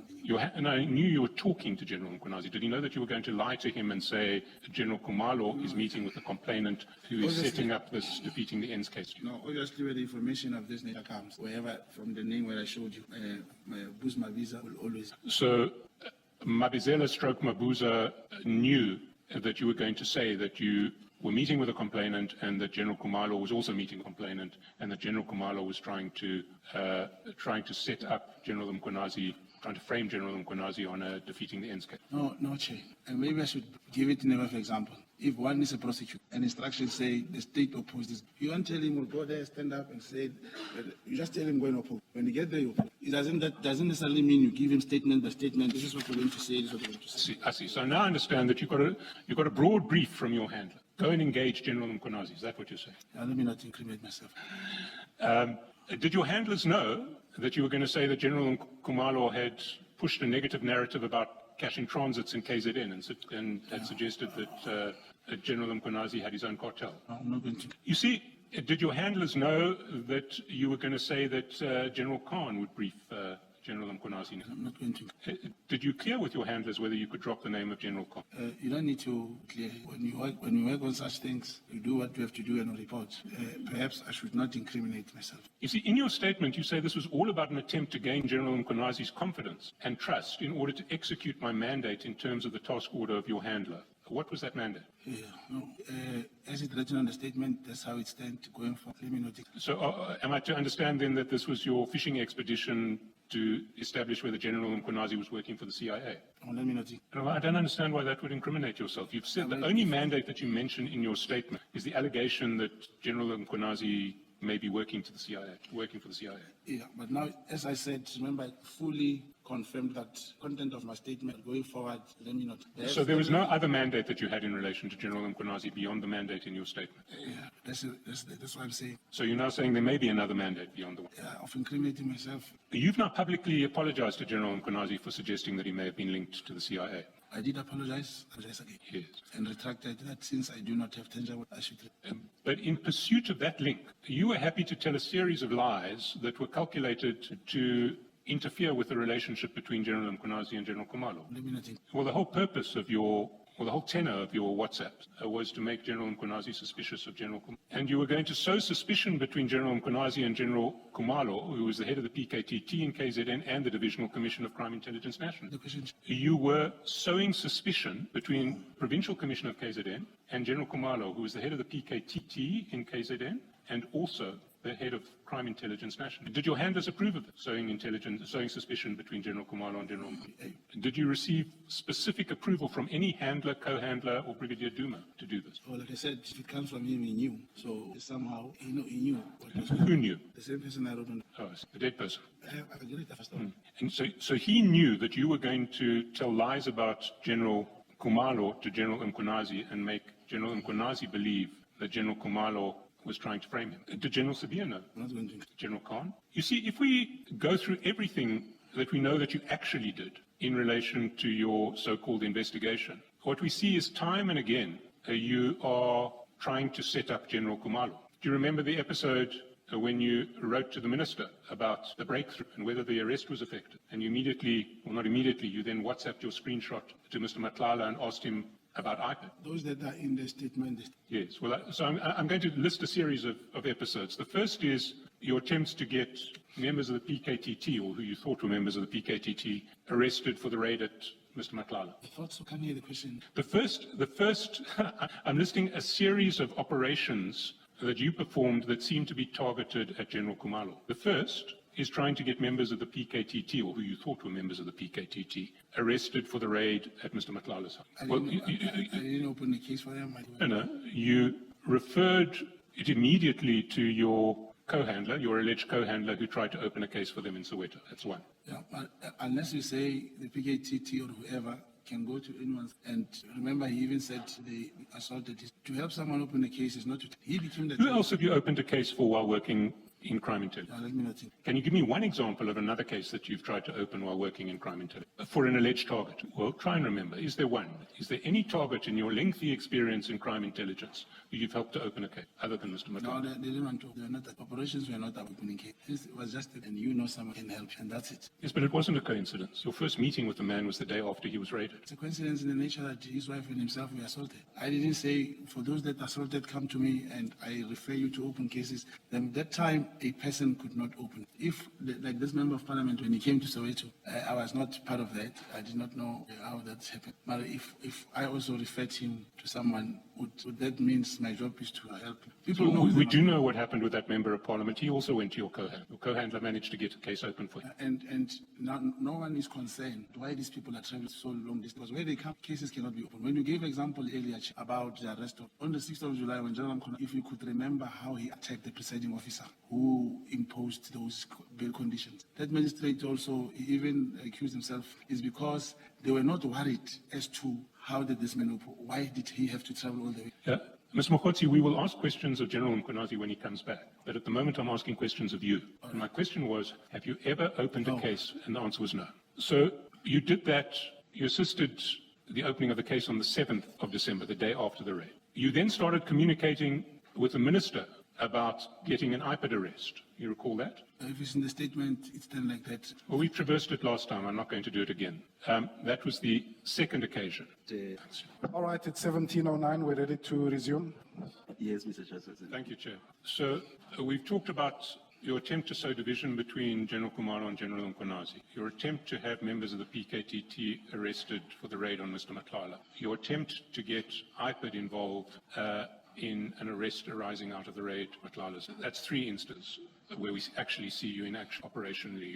The fourth instance is your attempt to persuade the minister that he or General Sabia can discipline General Kumalo arising out of the Constitutional Court judgment in the Makala case. Recall that? That was a case that had absolutely nothing whatsoever to accept that. Yes, but at the time you were urging the minister to charge General Kumalo. That's the 4th case. The 5th case is your attempted trap involving the colonel who was going to give evidence in relation to the disciplinary of General Khan that would result in General Kumalo being prosecuted for defeating the ends of justice. You remember that?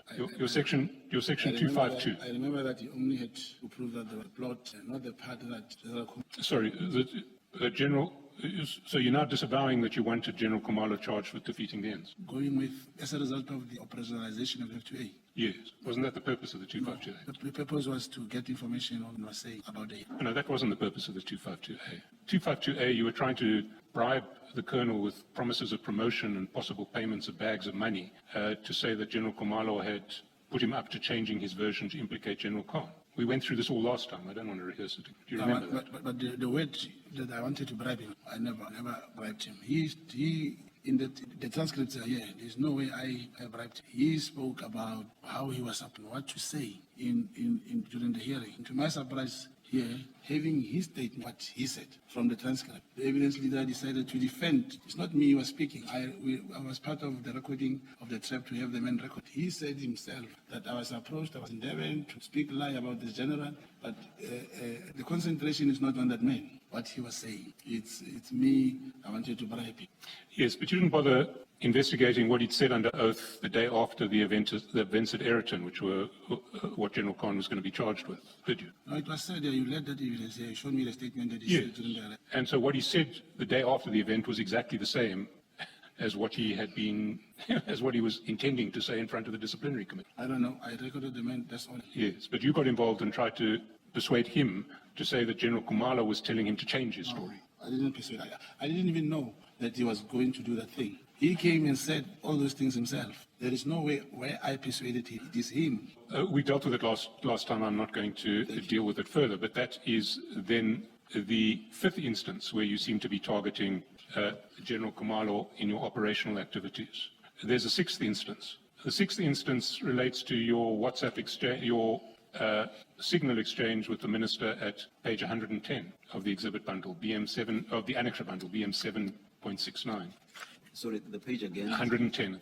It runs over 110 and 111. You remember this signal screenshot that you sent to Mr. Matlala on the 30th of January? This is what it was also... Yes, it was. But I'm just pointing out that the 6th instance of you apparently targeting General Kumalo is the piece under 2, the bottom of page 110, where you're saying, also meeting with the DNC and COS today, in other words, with Deputy National Commissioner Sabia and Chief of Staff Nkabinde today in Durban for finalization of Kumalo and General Nkonyasi's matter. And then DNC is waiting for the COS here. This is very significant. That looks like a 6th instance of your targeting General Kumalo. As against that, sorry, do you have any comment there? No comment. No comment. As against that, there's no evidence at all in relation to an investigation of Mr. Matlala. None whatsoever. I'm not going to... I did not hear you.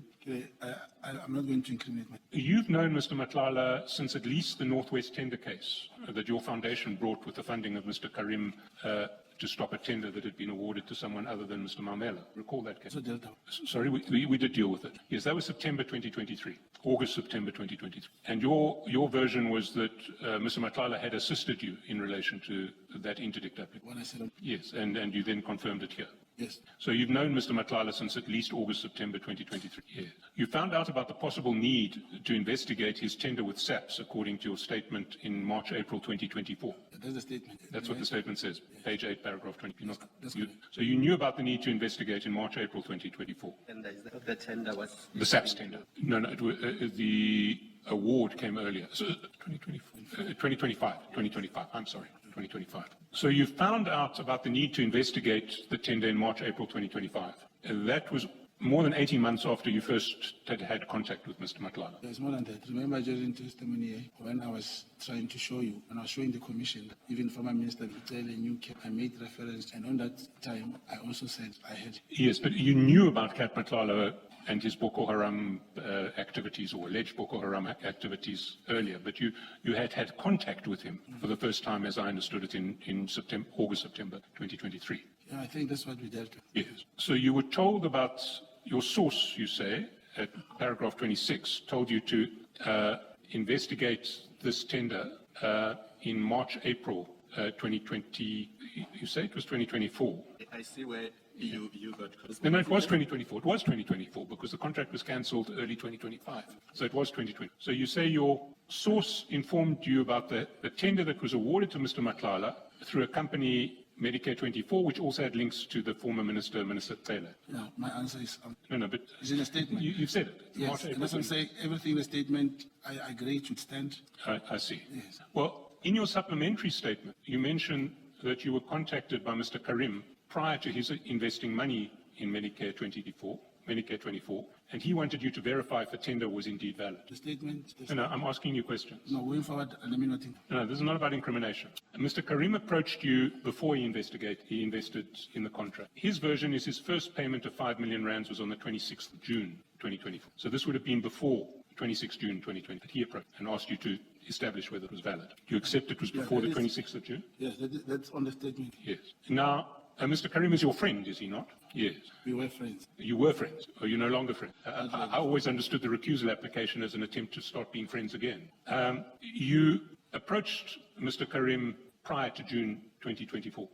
Prior to 26 June 2024. You see, those dates I cannot. Yes, well, you can take it from me that Mr. Carrim says his first payment of 5 million was on the 26th. That's Mr. You say he contacted you prior to his investing monies in Medicare. I get what he may have told you. I cannot speak. I can only check. When he spoke to me, he wanted to as to whether I paid the money before. I see. So when you say in 32.1, I was contacted by Suleiman prior to him investing his monies in Medicare 24 to verify if the tender awarded to Medicare 24 was indeed valid. That's not what you meant to say. What you meant to say was I was contacted by Suleiman prior to him telling me that he hadn't yet invested money in Medicare before to verify he may have invested already, he may have invested later. Is that what you're now saying? Let me not. Sorry, let you not? Okay, let me not incriminate myself. I don't see what's incriminating. No, you want me to change what I've said. You say what I meant to say is. Well, I point you to what you say, and you then say, well, it wasn't before. I can't say it was before he invested. Well, it's not a big issue. But he started investing in June and July. And we've seen the bank records, unless there are other payments that he made that he hasn't told us about, none of them were made prior to 26 June. So you would have been in touch with him in relation to this contract around June, July. Okay.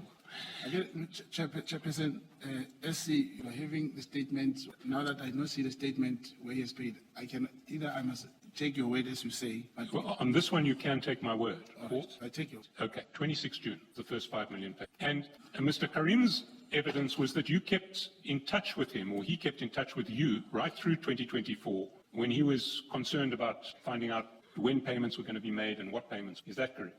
After the first approach, did he continue to keep in touch with you about this contract through 2020? I said, speak the statement that if what you're asking me is in my statement, yes, it's about Carrim. I see.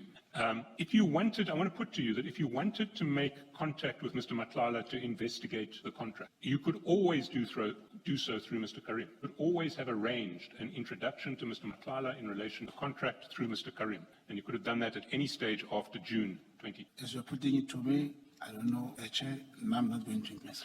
Well, why would it not have been possible to get access to Mr. Madlanga through Mr. Carrim? The same way, I don't know, let me not think myself. It's not an issue of incrimination. It's an issue of either you think there would have been a problem approaching Mr. Madlanga through Mr. Carrim, or you don't. The question why? Why didn't I? No, the question is, could you have approached through Mr. Carrim if you wanted to investigate his contract, if you wanted contact with him to investigate his contract? That's why I'm saying let me not incriminate myself. By saying yes, I could have approached him directly, I could have called him, is to incriminate myself. Chair. How does that expose you to whether or not either you could or you could not? Because how does answering that question expose you? The next question will be, the question here is, yes, is not Chair. Yeah, but the answer is simple. I don't know. He's asking me 2 years back if I wanted. I didn't want. He's asking me if I wanted, Chair, I could have made them meet and so So I didn't want, I had no intention, it was not in my mind that time. So it's difficult to say now, yes, I could have made them meet. So that's the answer you should give. But don't say you don't want to, because that has nothing to do with whether or not you'll expose yourself to criminal prosecution. There may very well be questions that concern you for that very reason, and there you, I don't have. But where you are asked, could you have contacted this person or that person? There's no reason why you can't. All right. You see, what I find strange is that if you were genuinely investigating Mr. Matlala's contract from March, April 2024, I can't find any rational explanation for why you wait until 7 December 2024, the day after he's been raided by the PKTT, as you think, before you reach out to him. Can you give me any explanation why you wait from March, April through to 7 December before you reach out to Mr. Matlala? If you can look at my statement where I spoke, having to wait for the new administration, where I said because he was, yeah. And that should not be misconceived that we waited until December. It's not that, but he reached out to on my statement. On the statement, that's where I said because he was close to the former minister and commissioner appointed him, we thought we should wait for the new dispensation. And indeed, when the ANC list, parliamentary list came out, we were able to see that former Minister Begitela did not make it into the list. That's when we realized that there's going to be a new minister, of course, and we waited. It's somewhere in my statement. Paragraph 27. When were the elections in 2024? Well, let me help you on that one. They won the 29th, okay? The new cabinet would have been announced in June, right? Roundabout's the time that you were approached, probably before you were approached by Mr. Carrim to check out this contract. Sorry? I don't follow. Well, Mr. Carrim approached you before he invested in the contract, and he invested in the contract for the first time on the 26th. So by the time Mr. Carrim approached you, there probably already was a new cabinet. You would certainly have known that General Taylor was not going to be minister, because he wasn't on the list. That's correct. So my question remains, why did you wait until the 7th of December before you reached out to Mr. Matlala? Chair, because I'm starting to get the statement here. If you remember what I said, I did mention that we had to wait. And I also mentioned in my statement here, it's on paragraph 20, Commissioner said 27. 27. Thank you. On page 8. Yes, it was after the disciplinary list that he went to. Now, remember, we also had to wait to meet with General CB at the time. And all those processes could not jump and look for. In my statement, it is written on page 8, how the whole thing unfolded until we were able to get another GNC and go to. Now, the point I'm trying to make is people do realize when you are looking, you cannot go to him and say, "Bon, I'm here, I'm looking for you." There is a process. That's how. But it was not a target that it is a known fact that after he was not to open the case, that's when he reached out to me. That's when he wanted. So your version now is that Mr. Matlala reached out to you? No. I'm saying that's when we met. Let me put it that way. That's when we met. And that's, remember, as I said, these things are here. And whatever that I've said in the statement, I'm not changing it. I will request that the statement should stand. You see, Mr. Mogotsi, you were quite happy to spread some very damaging lies about General Khumalo to General Mkhwanazi on the 30th of September and the 1st of October. Why did that not have to wait for things to go very slowly? Why have to wait? Why were you able to sort of send your texts to General Mkhwanazi saying lies about General Khumalo and sowing suspicion between the two of them on the 30th of September? Why didn't you have to speak to General Sabia and get your authority to do that? That's how I'm going to incriminate myself. Yeah, I think this may be the first time that you've actually asserted privilege in an appropriate context. You see, what I want to put to you, and it's been a long day, so I think we might want to end quite soon. But what I want to put to you is there was never any investigation on your part, none whatsoever. You were targeting General Khumalo, and you only became interested in Mr. Matlala when he was raided by SAPS members who you thought were the PKTT, and you thought arising out of that raid, you could get criminal charges brought against PKTT members and use that again. What's your answer? It's not the case. My last set of questions is, I want your understanding of who is at the head of your operations, which I see as targeted as General Khumalo rather than Mr. Matlala. It seems to me that there are three possible candidates. The first is General Sabia, who you say was at the head of all of you. So what's your response to that? I should not incriminate myself. You have said already that he was in overall charge of your operation. You recall? He replaced When General Mfazi passed away, General Sabia took over. Not my operations, took over in the space of General Yes, Mfazi. but did you not understand your handler and co-handler ultimately to be reporting to General Sabia? I don't understand the question. Did I understand that they were reporting to General Sabia? Yes. Yeah, reporting or not reporting is not my operation. It's not that now he's heading the operation. Sorry, did you understand, well, let's take it a step at a time. Did you understand that they were reporting to General Sabia?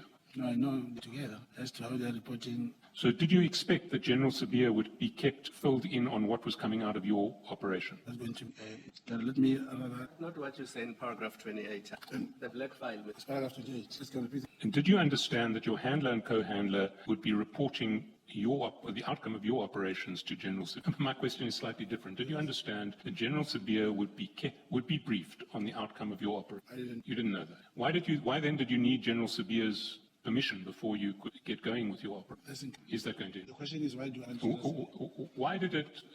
Why was it necessary to have a meeting with General Sabia before you took matters forward in Yeah, September? but it is in the statement that General Sabia was appointed, is written. Yes. And another statement, one of the sentences where we say with the feeling from he was not involved. Yes. He would be Well, more. let's just stop there.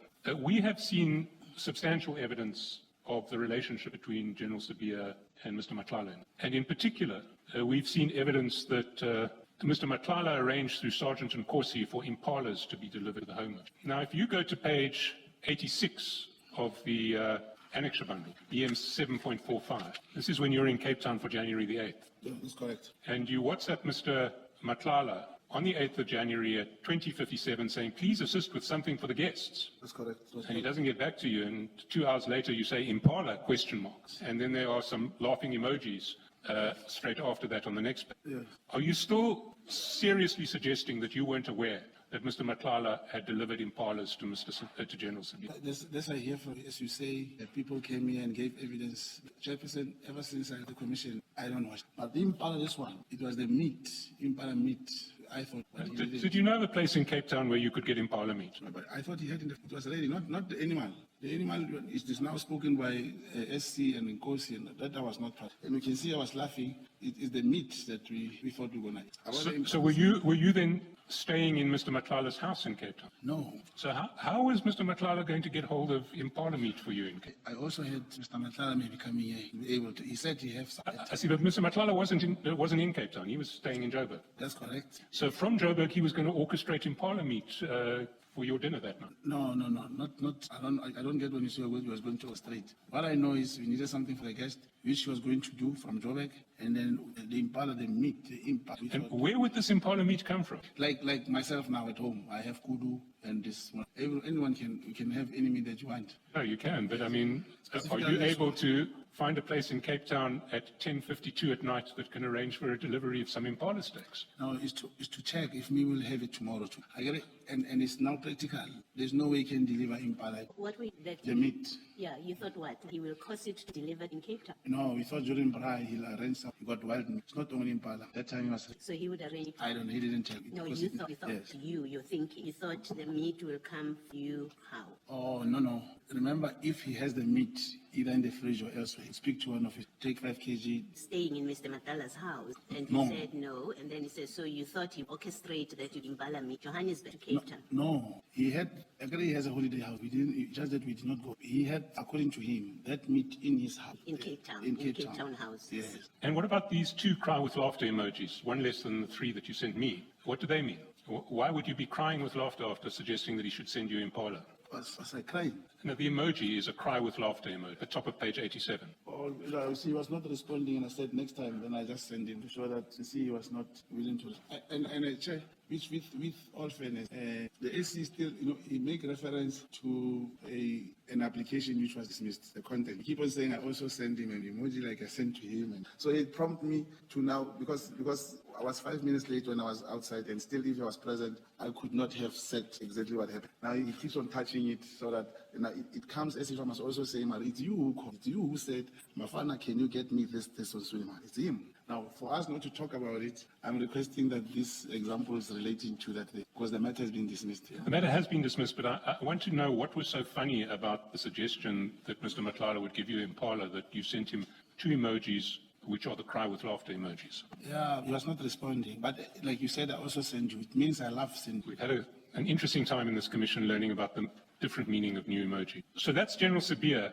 The other possibility, and they're not exclusive, is possibly the Minister Mfunu, because all of your communications, which we've seen, are related to General Khumalo. Are you in possession of any other communications with the Minister that you can show us that don't relate to General Khumalo? Yeah, but remember the phones now are gone. ANC, DNC, now there's nothing to show you. And you spoke to the Minister about Mr. Matlala as someone who was going to fund him. You remember that at page 110, foot of 110. The guy of the funding, brackets 20, is also in Joburg from Tuesday. He's the one I said has a 3 billion contract with SAPS. I remember that we also dealt with. Yes. And you told Mr. Matlala that you wanted him to fund the Minister. You remember that? Want him to fund the Minister? Yes. I can't remember. Well, let me give you an example. Go to page 59. You see page 59, Mr. Matlala tells you, when you tell him to stand back for his safety in business, he says, "This won't change my contribution towards the Minister, though. I made a conscious decision and I'm not backing down. Whatever help the Minister needs from my side, I'll be happy." The question was, he sent No.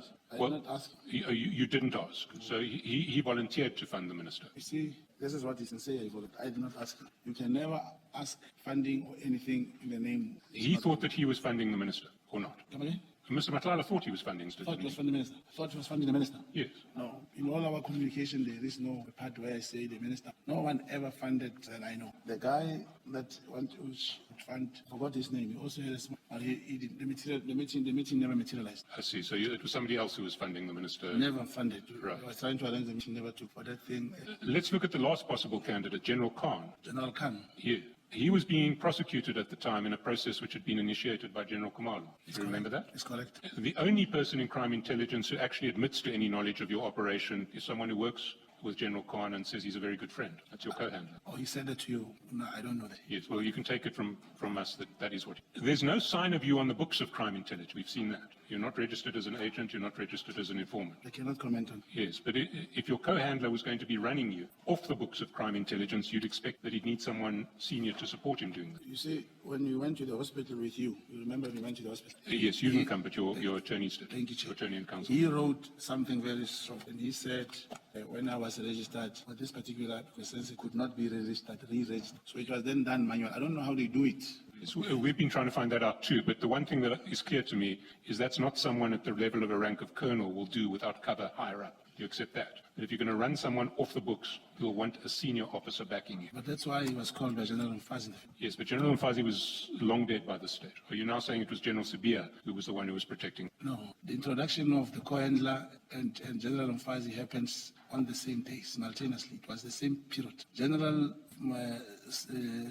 Sabia came in after the elections now, recently, when we needed another DNC. The co-handler who went to talk to arranged all. It's not me. You see, the situation is so, I don't know how to put it, Chair. A logic person will ask himself, but this Brown Mogotsi, if, like you say, this does not take, where does these things come from? Why will this man be involved in these things today? It is just that when you are here, we are not being questioned the evidence or the information that we brought. What I've been doing, I'm getting to be asked about this, like Impala, my ID number, the matter in the Northwest. We don't deal with the nitty-gritties of why do we have this commission. And that's why I was so willing to come here and say, this is what happened. Now, I've also said, if it is just that now commissioners say I'm sitting here and the lawyer's hand, I was saying there is someone who can help this commission in 2 days. He brings the file, he brings you everything that has been purchased illegally. I wish you accept that. Well, we've asked you for the name of this person and contact details and you won't give them. We'll do it. Even my co-handler did tell you. He asked you, let this man come here. No, your co-handler asked us about something completely different, which we are following up. Thanks. You were asked right at the beginning of provide names of litigators about the leads that you say and follow, the claiming complaints you have about property. You were asked and you said, I don't want to incriminate myself. You mean today? Yes. Yeah, no, it's fine. No. You were asked and you can't 3 hours later say, well, I have that information, I can give you that person. No. Now is the opportunity for you to give the commission the name of the person that you say the commission should speak to, who you say he will come here or can come here with 5, not through your attorneys. They are not defying. You are the witness that's making the allegation, remember. You're the one in the witness book that is making the allegation the last time you appeared and today, that the authorities, crime intelligence, investigate. The simple question you were asked, okay, give us a name so that we know who to. You said, I don't want to incriminate myself. Okay, no, I remember. Let me not incriminate myself. But what I did say is still here. The title deed, the amount of the property, the person whom the property is registered on. It's here, it's with the commission. At least if you could start there. Can I understand? You are refusing to give a name of the person that will assist commission to find out more about it is that you say crime intent used money bought and registered in the name of somebody's daughter. You want us to investigate that, but you're going to give the name of the person who you say can come here, has got files, because that's what you said. You said there's someone who's got files and they can come here. And I'm now asking you this question. You are refusing to give the name of that person. But, Chair, I think what the commission is, this I have said before. If General Kumalo is the head of crime intelligence, it means he also signed. I said Lushaba, Major General, is the CFO of the crime intelligence. It means he also signed. Now, if we're able to go to so many bank statements, so many people, including myself, all of us, can't we get the statement of the crime intelligence? Here's the property name. There's a date of transfer and the amount of money that has been paid. Can this be pursued? Because I'm saying this, Commissioner, because I spoke of an informant who was in the operation and pretended to have passed on, and money was claimed. He was given 50,000. I gave the name of the police who wanted to accompany the handler to meet the informant. After meeting, 3 days later, the informant was killed. Yes, Mr. Mogotsi, let me stop you. You have said, as you're sitting there, there's someone who has files and documents, and you keep repeating it. That's why I'm talking to you about it. Otherwise, we would all have gone home by now. Okay, You keep repeating it. You say, investigate that. There's nothing wrong with you saying that, saying investigate it. You get asked. No, in fact, before you get asked, you say there is a person who, if you talk to them, they will come here with files and documents. You said that. Yes. And Mr. Chaskalson and now me have said, give us the name. You say, speak to my attorney. So you do have a name, right? When you say, speak to my attorneys, and I say, we can't speak to your attorneys because they're not testifying. They're not the ones that make the allegation. You make the allegation in the witness box. Give us a name. You can say, I refuse to give you the name. Because I understand you to be refusing to give the name, and I would like it to come from your mouth, that you refuse to give us the name, then we'll leave this topic. No, we can't leave the topic, Commissioner. It is, the rules have been read. Once you have taken an oath, you cannot refuse. So give us the name, Mr. Now, Mogotsi. it's the same as, I'll give the name, and Please I do. wish, Please do. I'll write it down also. Please do. Yeah, maybe let's cut through this. All right. You can write the name down, give it to Mr. Chaskalson. You've given him something to start with, to I'll investigate, do that. someone to talk to. Okay, thank you. Thank you. At least, thank you so much. This one is I like. It's always a help when you have to ask them questions. It's a name I know.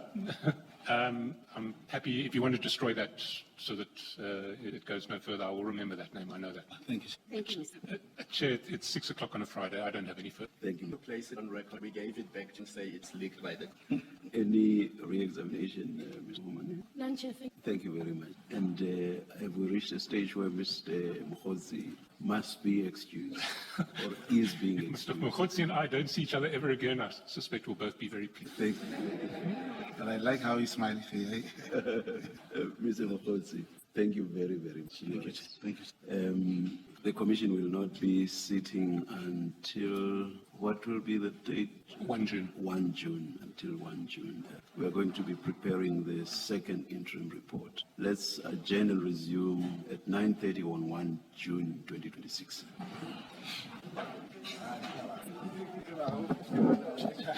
Just a quick word to say, I hope you all have a good rest over the next